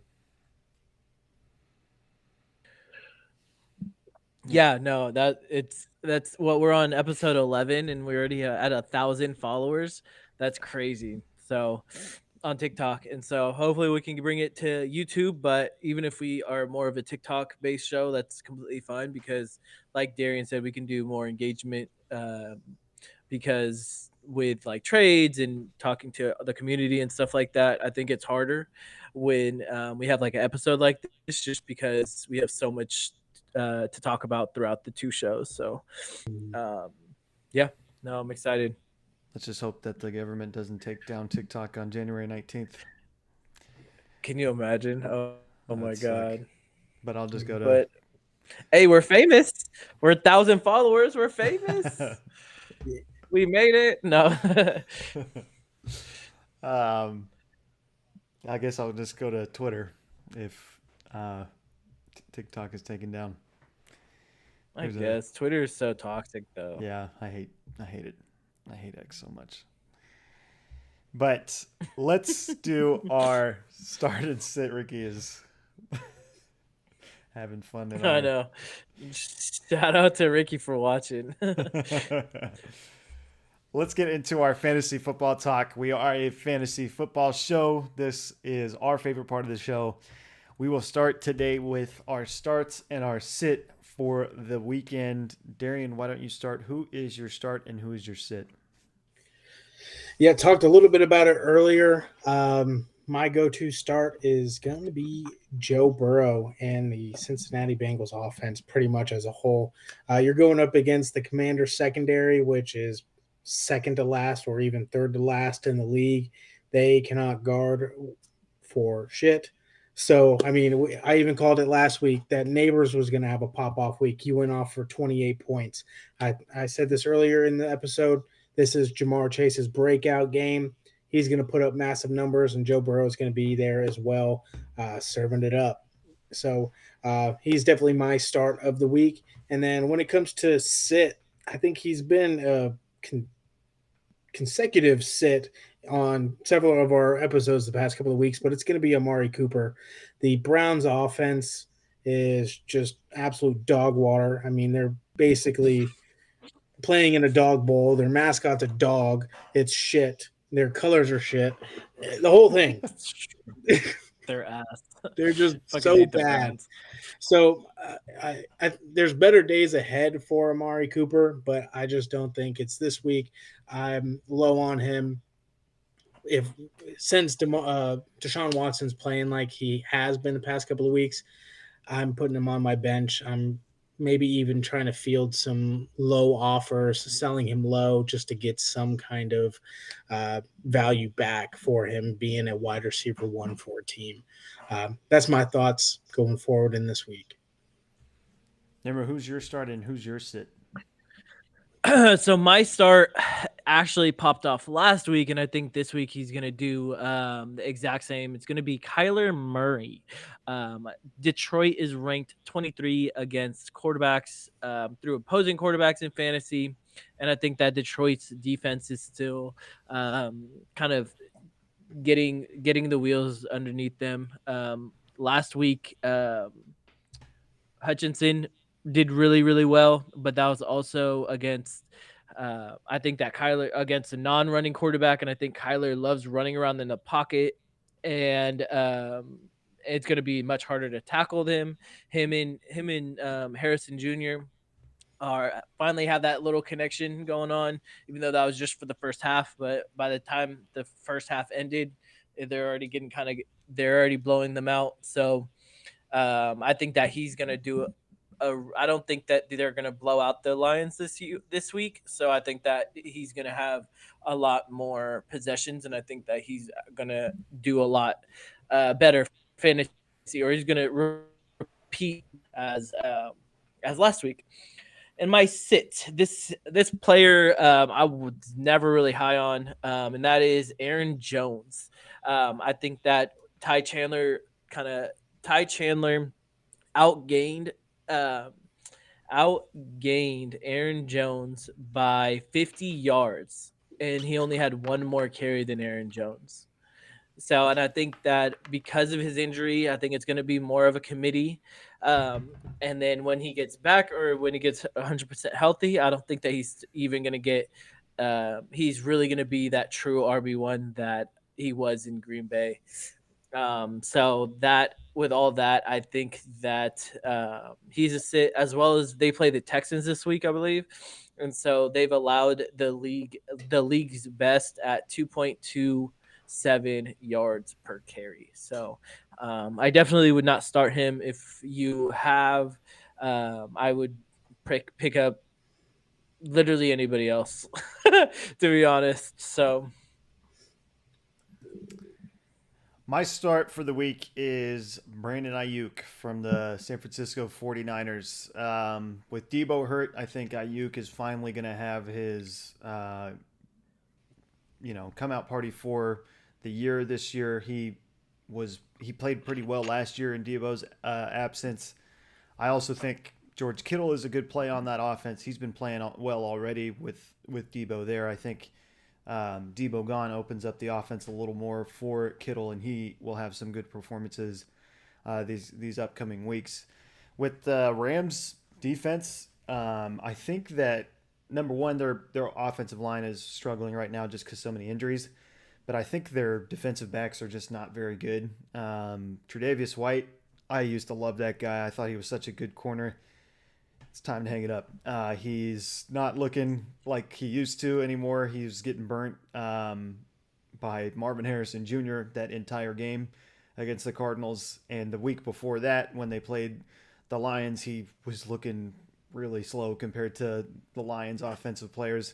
If he's lining up against Ayuk, I think that's going to be a great day for Ayuk. Even the other guy, Durant, I think is his name. Could be wrong, but he is a younger player, has shown some flashes, but I think this is a really good matchup for Ayuk. I think he honestly might finish as one of the top scorers this week for fantasy. And my sit is Christian Watson for the Packers. This last game against the Colts, he wasn't even targeted, not one single target. So. It's looking a little different with Malik Willis in there. Malik Willis actually surprised me. I thought he looked pretty good at times in that game against the Colts, but it seems like Christian Watson is not catching his eye. I think that trend will probably continue. If you're not getting a single target, I don't think you follow that up with a monster game after that. I would be very cautious with Christian Watson, and I would sit him on the bench. Another sit for you, Michael Pittman Jr. I wouldn't start him. He's going to be probably lined up against Jalen Johnson for the Bears, and I think that's a pretty bad matchup for him. He hasn't been exceeding anyone's expectations this year, has probably been one of the bigger disappointments for wide receivers in fantasy. I would also sit him. Defense start of the week. So this will be a segment that we will be bringing back each week, hopefully. This is for players that fantasy managers that are looking for a defense to stream. That's a situation that a lot of people that play fantasy find themselves in. Every week they're looking for a different defense. So we're all going to give you a couple. Nimmer, why don't you start with your defense? Yeah, and I also just want to add, if you have one defense like me, make sure you know when their defense's bye is, because then you should plan 2 or 3 weeks beforehand and have that defense on your bench and look at their schedule and whatnot. Because then if you don't, then that week during a bye, you're limited to the amount of teams that you can kind of choose from. But my defense to start are the Bears. The Bears defense is kind of just like the Steelers defense, where they're literally carrying the whole entire team. I think that they're going to continue carrying the team with bitch ass Caleb Williams being the starting quarterback. But this is the next 5 games are the Colts, who went against the Packers, and they I don't think the Packers defense are as good as the Bears defense, and they couldn't really do that much. And then the Rams, who were hurt. Panthers, we kind of talked about how ass they are earlier. Jags, I mean, they're 0-2, and then the Commanders. So that's their next 5 games. And so I think that the defense is going to be all low scoring, and that would be my pick of the week. Darren, who's your defense of the week? Yeah, I was kind of torn on this one. One defense that caught my eye as like an honorable mention would be the Texans against Minnesota. I think this is the prove it game for Minnesota to see, hey, are you an actual top dog, or are we completely wrong in our evaluation when you go up a potential Super Bowl contending team with the Texans? If they come out 3-0, that's just really confirmation for the Vikings. But I think with what we've seen, Texans defense, they get around on the ball. I mean, you have Danielle Hunter, who was in Caleb Williams' face all game Sunday night. I loved D'Amico Ryan's scheme. They look great. Singletary, Petrie. I'm trying to think of who their safety is, but I love their defense overall. Their youthful talent. They get around, they fly, they get interceptions when they need to. And this would be a really good testament for them if they come out on top against the Vikings. I think they solidify themselves as a top defense going forward. And I think they're only owned in about 25% of ESPN leagues. So kind of a sleeper, and they're ranked 7th in defense currently. But my true pick, I picked him up, is the Seattle Seahawks against Miami. On paper, I mean, you're thinking, oh, Tyreek, oh, he's going to pop off like he's a main threat. But I think it's a really good matchup. You have Tariq Woolen, you have Devin Witherspoon being great corners. They're pretty speedy as well. But they also have a defensive-minded head coach in McDonald. I think it's going to be a really good matchup, especially with Tua being out for the next several weeks. They're going against Skylar Thompson, I think, is who the backup is for Miami. So I think they get after him, put pressure onto him, make him make mistakes, and execute with turnover. So that's my pick of the week, is the Seattle defense. Do you think the plan is to start Huntley? Because I know Dolphins just picked up Huntley from the Ravens. Oh. I think it fits the mold better. I mean, I liked Huntley when he was with the Ravens. Same. He's a little limited, I would say, but he's one of probably the better backups in the league. I would argue. What do you think, Nem? You think they're going to go with Huntley soon? I Soon, yes. I don't think this upcoming game. I think Right. that they'll at least give him at least one or two more. But I think that he's better than what's the back? I don't even know what the backup's name is. Skylar Thompson. Mhm. Yeah, Skylar Thompson. I think he's much better than that, and at least he has more experience. I don't think that Skylar Thompson has any experience. Has he started a game besides Yeah, at all? remember 2 He years started ago when Tua 2 years. got hurt, he started in the playoffs that year. Oh, that's right. I forgot. They lost, but it was a Yeah. close game. Hmm. He went to K-State, I believe, Skylar Thompson. My Yeah. defense start of the week, and I think this is probably a defense that could help you long term in fantasy, and one that is probably off a lot of people's radars. They're owned by less than 25% of people in leagues right now. The Buffalo Bills. 2 weeks ago, they scored 7 points in fantasy. They had 4 sacks and a fumble recovery. Last week against the Dolphins, they were on a mission. They had 2 sacks, 3 interceptions, and a touchdown. I think Von Miller is, he's not who he used to be, but I do think he's still a player that you have to deal with in this league. And he finally looks like he's healthy this year. Hopefully that stays intact and Von Miller can play a full season. But it seems to me that the Bills defense is the one defense that's being forgotten about right now in the league. And right now in fantasy, they're the defense number 5. I think in real life, they're a pretty good defense. They probably won't finish in the top 5, but I could see them finishing maybe in the top 10, right on the bubble.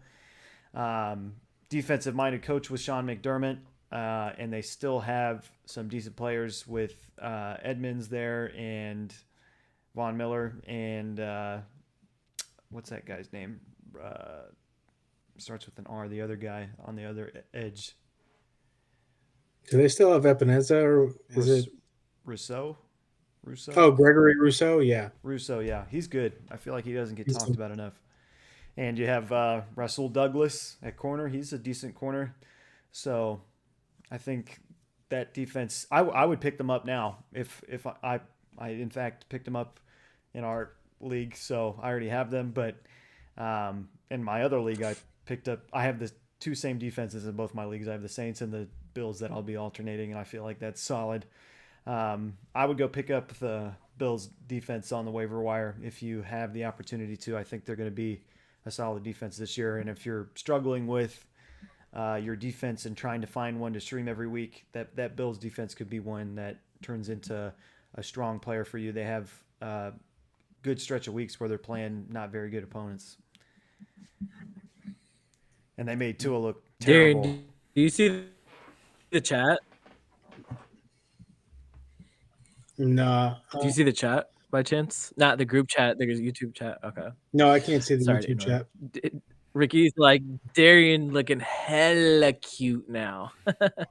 So I just wanted to, since I didn't know if you could see it or not. No, I can see it. Sorry. He said, let's do the ATS segment.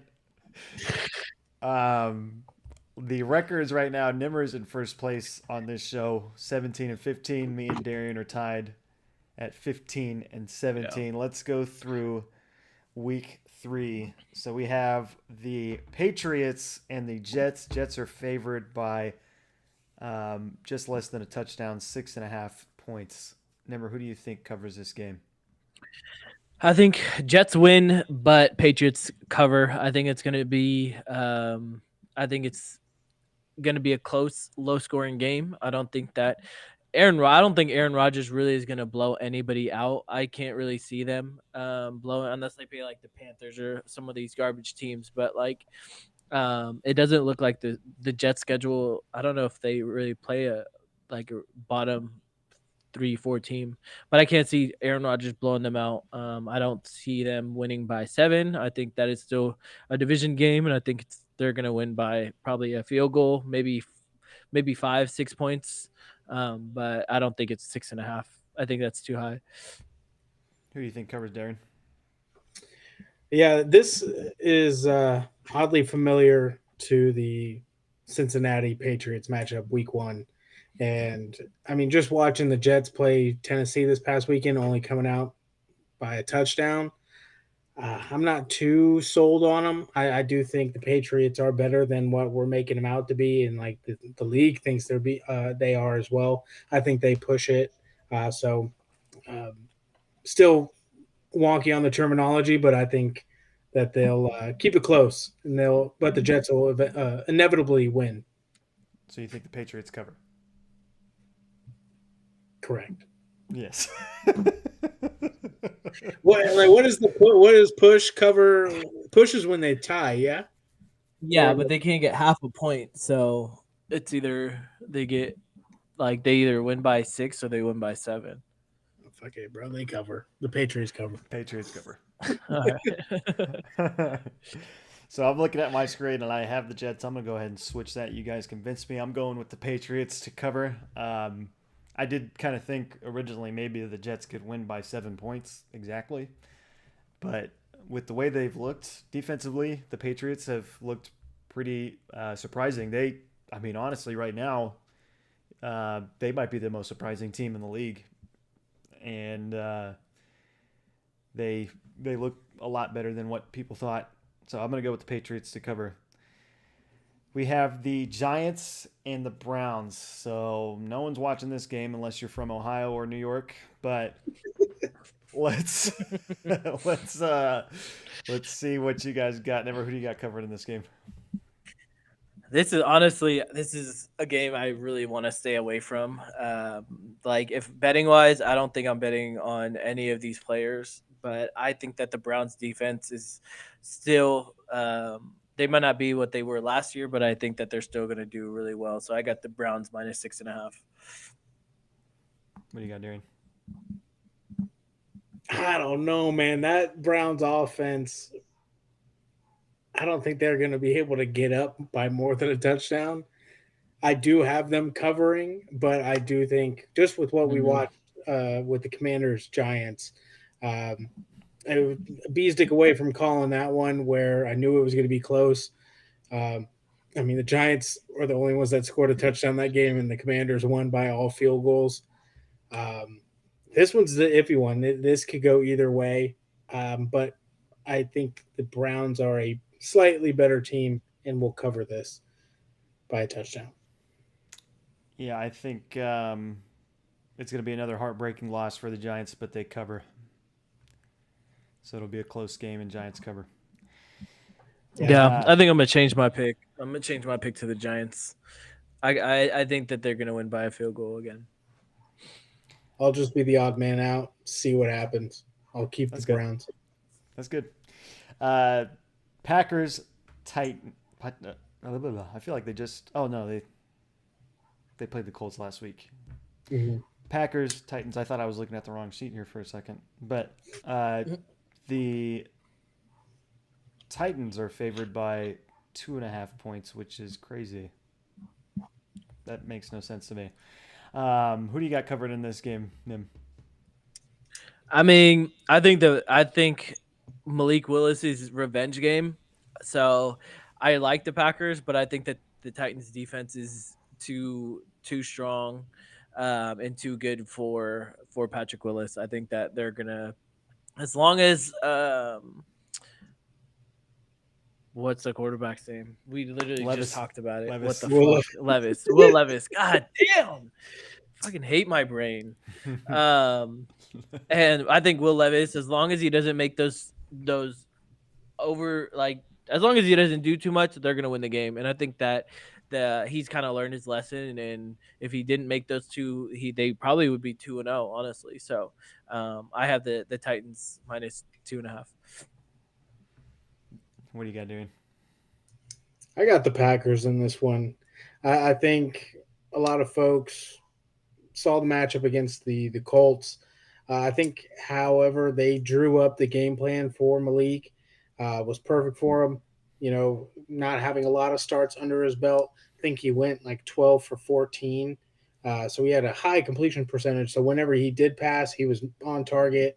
Didn't get a ton of yards, but I think how they're going to scheme it up, they'll find the ways to win, and I like their defense against the Tennessee's offense. So I think they cover. So Green Bay covers.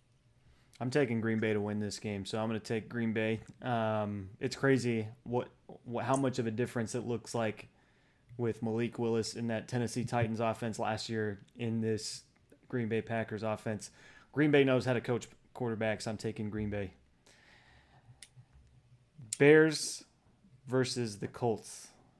Almost a pick'em game. Colts are favored by 1.5. Never, who do you got? How is this a pick'em game? But I have the Bears. I think that the defense is, if the Packers defense was too much for Anthony Richardson, then the Bears defense is definitely too much.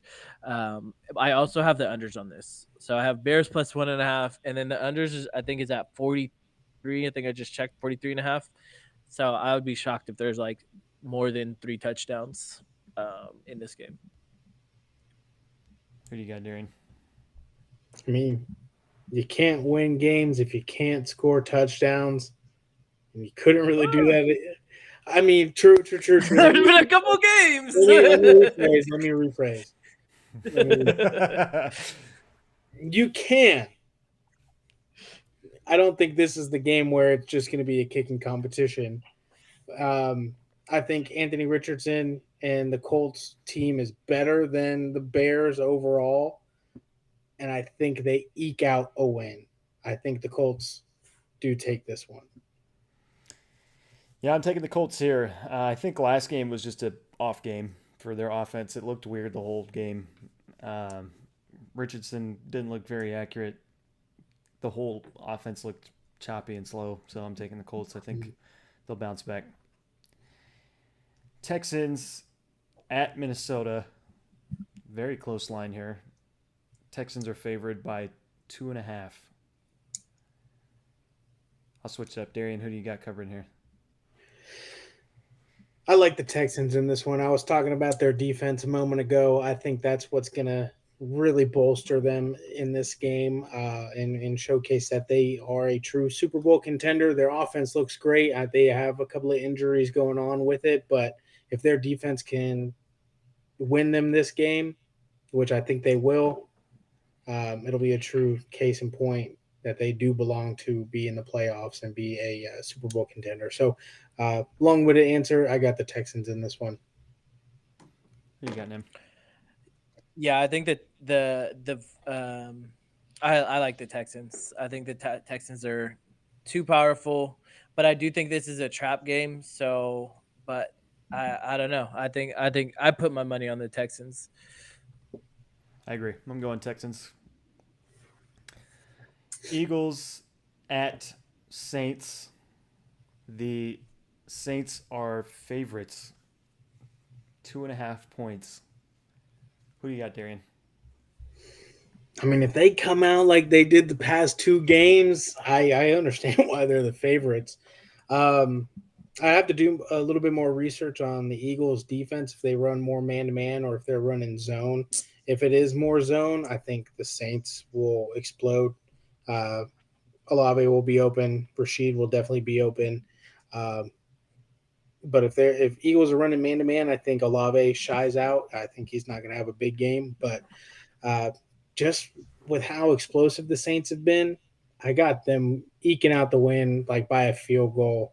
I think it is a good line here with the Eagles and how they lost to the Falcons too. So good line, but I take the Saints in this one. Who do you got, Nim? Yeah, I have nothing more to add. I agree. I think I take minus 2.5. I'm going to take the Eagles. I think they are going to be pissed off that they let that one go with the Falcons, and they'll come out hard and cover this line. I don't really know who wins this game, to be honest. I'm just going to take the Eagles just because I think they're going to be mad that they lost that last game. I think historically, Vic Fangio, to answer your question, Darian, he's been a cover 2 guy. This season with the Eagles, he's run some man a lot more than he has in the past. It seems like they're still kind of figuring things out, how to run the defense. Makes me wonder if Vic is kind of outdated now. The style of defense he likes, because he didn't work in Miami last year and they kind of ran him out of town. But Chargers, Steelers. This is going to be a fun game, I think. Who do you got? Is that even a question? Nope. Definitely the Steelers. No. Yeah, I mean, I'm this whole season. I don't care if we're playing even the Chiefs. I'm still picking the Steelers, so I don't care. I'll be that delusional fan. Yeah, we'll take it.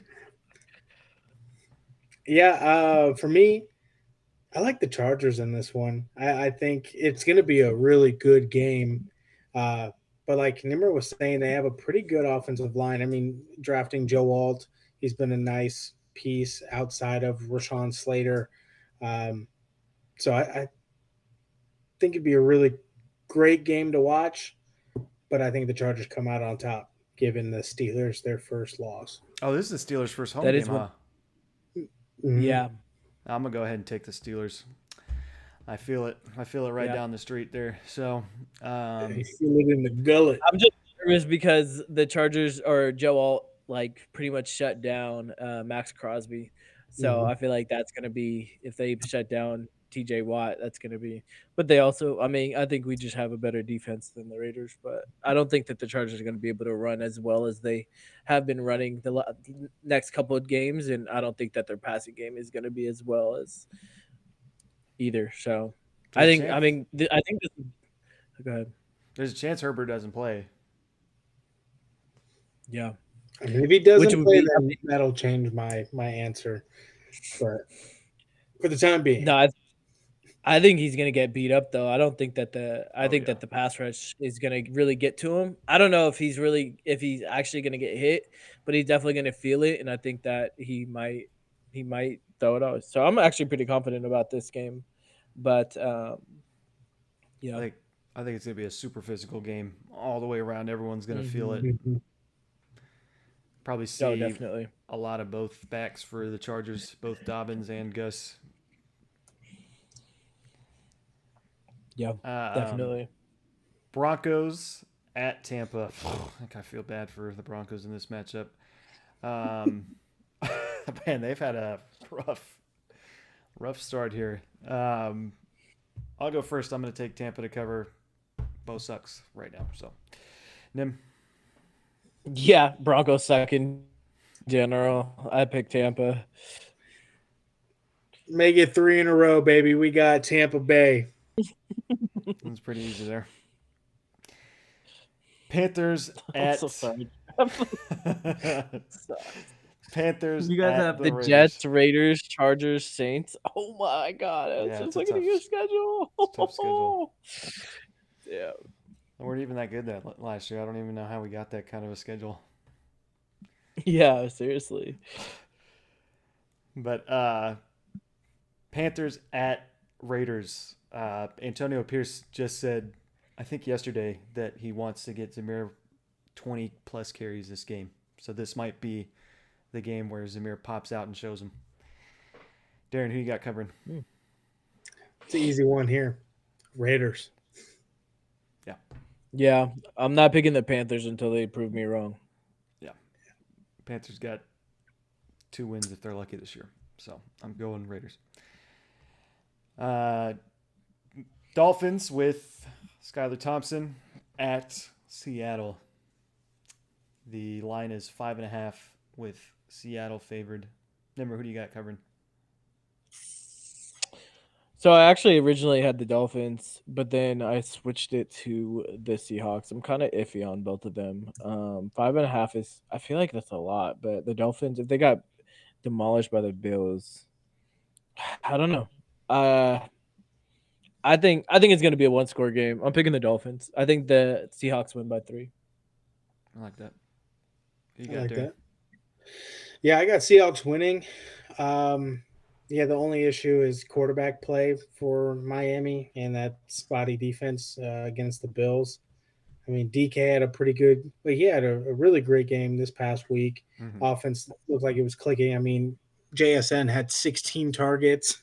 So they were slinging the ball around. Shout out Austin. Yeah, shout out Austin for that one.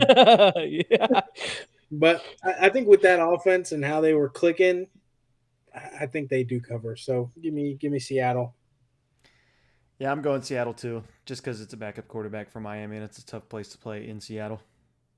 They seem to be kind of like grinding out each win, Seattle. It's been like really close, tough games for them, which I respect. Ravens. Yeah, that's why I'm picking the Dolphins. Ravens at Dallas. The Ravens are favored by less than a point. 0.5. Who you got in him? I have the Ravens. I don't know why. I think that they just need to win this game. I don't know. I mean, this is another one where I'm like kind of going back and forth, but you know what? Give me the Cowboys. I think the Cowboys offense is better than the Ravens. Wow. Damn, I think that I had the Ravens originally because I'm like, they need a win. Like, this is the prove it game. If you go 0-3, that's one way to say goodbye to your season. But also, the Cowboys really need this win, like to show that they can beat a contender or what was once a contender. I agree with him. I'm switching and I'm going to Cowboys because I think their offense is just that much better. Plus, Drew said all the injuries that their defense has. Vanoy, Wiggins, Hamilton, all of them are out in the secondary. Could be a big game for, I would say actually Tolbert, not CD.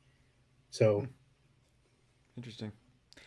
I'm gonna go Ravens. I think Lamar is just gonna put the team on his back and win by a touchdown. Gonna be a fun game to watch. Probably, I think, in my opinion, the most entertaining game this weekend. Ravens in Dallas. The Niners at LA. Line is only 6.5 for the 49ers. Nimmer, who do you got covering here? Yeah, I think that's an appropriate line, especially because the Niners lost to Minnesota in that fashion. But I think the Rams are too banged up, so I think I'm picking Niners minus 6.5. Who you got, Darian? same train of thought there with Nimmer. Just with the physical game against Minnesota, they come back with vengeance. I think they do clear this and cover against the Rams. Yeah, I feel like they're going to get to Stafford a lot here with the injuries they have on the O-line and Bosa screaming at him. So I'm going to take the Niners. The Lions at Cardinals. That's another really entertaining game that's going to happen this weekend. Detroit is favored by 2.5 points. This is in Arizona. Nimmer, who do you got covering? Yeah, so I think it's going to be a really good game. I think it's the Lions are going to win by 3, and the over's at 50. So there's definitely going to be a lot of scoring. I probably would go in the 30s, maybe. I think that each team might go to the 30s. So, but Lions minus 2.5. Who you got, Darian? Same kind of thought process as Nim. I think it's going to be, just a gunslinger kind of game. There's going to be a lot of points.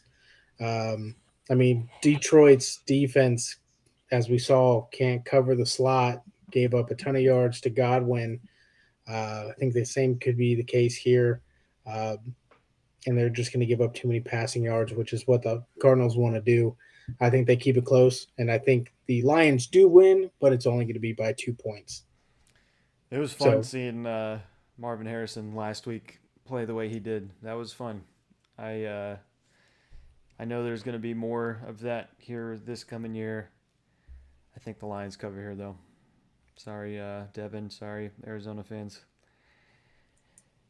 The Chiefs at Atlanta. The Chiefs are the heavy favorite in this matchup. 76% is picking the Chiefs at 3.5 points. Who do you think covers here, Nim?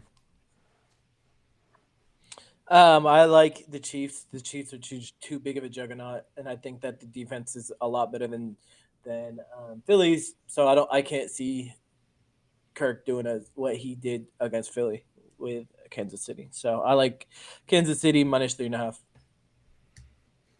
You got Darian. I'm in the same boat as Nim. Chiefs defense, it's a bit more stout in the secondary. London's going to be covered by McDuffie. I think they're also coached better by Spagnuolo. They have a lot of answers for everybody, but I got the Chiefs in this one covering. My pick, Kansas City. Jacksonville Jaguars at Buffalo. Buffalo, they, to me, look like they might be in order for another win in this division. They look pretty good with this situation going on with Tua and the Jets not really clicking on offense. It might be another year for Buffalo to take this division.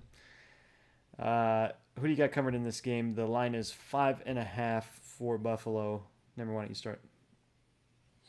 Yeah, unfortunately, I agree. The Jets need to definitely improve and get all shit clicking and stuff to win the division. But I have the Bills. I think that if they did that with Tua and the speed of the Dolphins, they're for sure doing that against the Jags. Who you got, Darren? Yeah, Jacksonville's offense. I don't know what I don't know what they're doing. I was watching some of the games and like some replays, and they have guards going straight up to the second level to the linebackers and having a motioning tight end take out the defensive end and then the pulling guard. They're doing way too damn much, and that's why they're not having running efficiency with ETN and or Tank Bigsby in most cases. I think he's also hurt. Their offense just looks terrible. I don't think it's going to compete, and Bills' defense has been looking sharp. I got the Bills covering in this one. Yeah, they look like they can't run the ball, Jacksonville. And this Buffalo defense historically has been pretty good against the run. So I'm taking the Bills to cover here. Last game, Commanders at Cincinnati.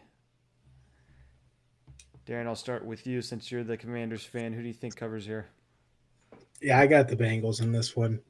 Our secondary, the only one I like in the group is St. Juste.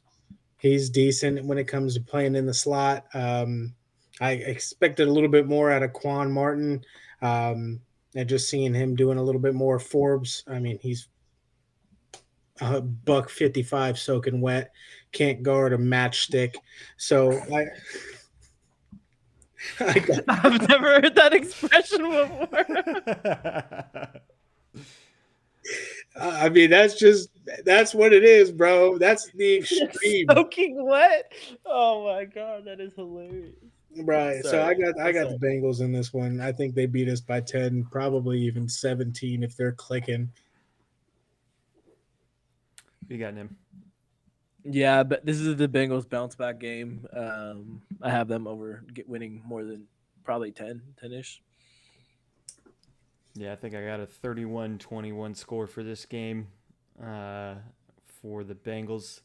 If this is a close game, like a 3-point game, I would say the Bengals are in trouble. You got to win this game, and you got to make a statement here because your season is looking like a disappointment so far. So I'm taking the Bengals. Let's move on to the last segment of the day, Nimmer's Locks of the Week. You're up. All right. So last week, we didn't hit the big parlays, and we went 2 out of 4 on our parlays. We got the Cardinals win and Jacoby Myers over receptions. So, we're trying to, since I'm kind of out of town, I didn't do too much research. I did a little bit, so only got one parlay for you guys today. It's an anytime touchdown. I got Godwin for anytime touchdown. He's gotten a touchdown in the last 4 out of the 5 home games.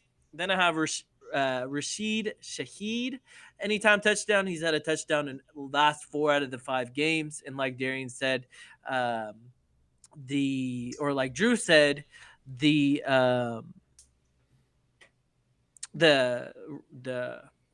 Eagles play zone, and I think he eats zones alive. So that's he's gonna get a touchdown. James Conner has got 7 straight touchdowns.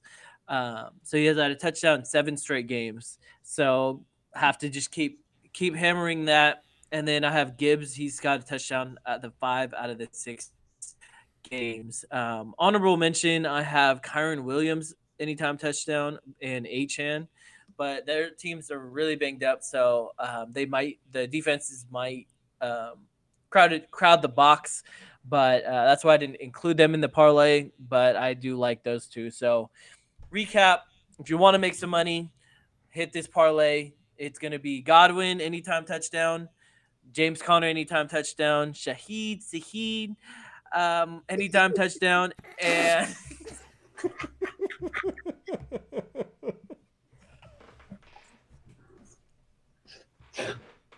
that is not how you say his name. I know. I was trying to put some like little French, I was trying Isn't to make it it a little Rashid fancy. Shaheed? Rashid Shaheed, yeah. Rashid. All right. You said Shaheed. You're gonna have a hard time finding that player, brother. All right. So yeah. So and then Jahmyr Gibbs. So I'll redo it. So if you want some money, hit this parlay. We got Godwin anytime touchdown. Rashid Shaheed. Yes, you got it. Yes. Okay.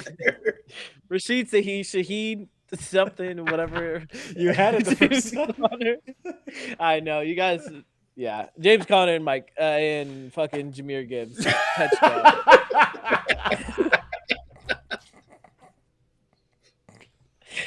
All right. And if he fucking doesn't get a touchdown because of his bitch ass name, I'm gonna be pissed. Watch him be fucking the one that fucking doesn't hit. And I was like, damn, if I can't say his name, I'm not putting him on the parlay. That's crazy. Fucking hate English. Such a stupid language. Or whatever language that name's from. I think that about does it. I can't even speak now. That is it from us. Welcome to my fucking life. I want to apologize for how the show went yesterday. It was a disaster, all due to me.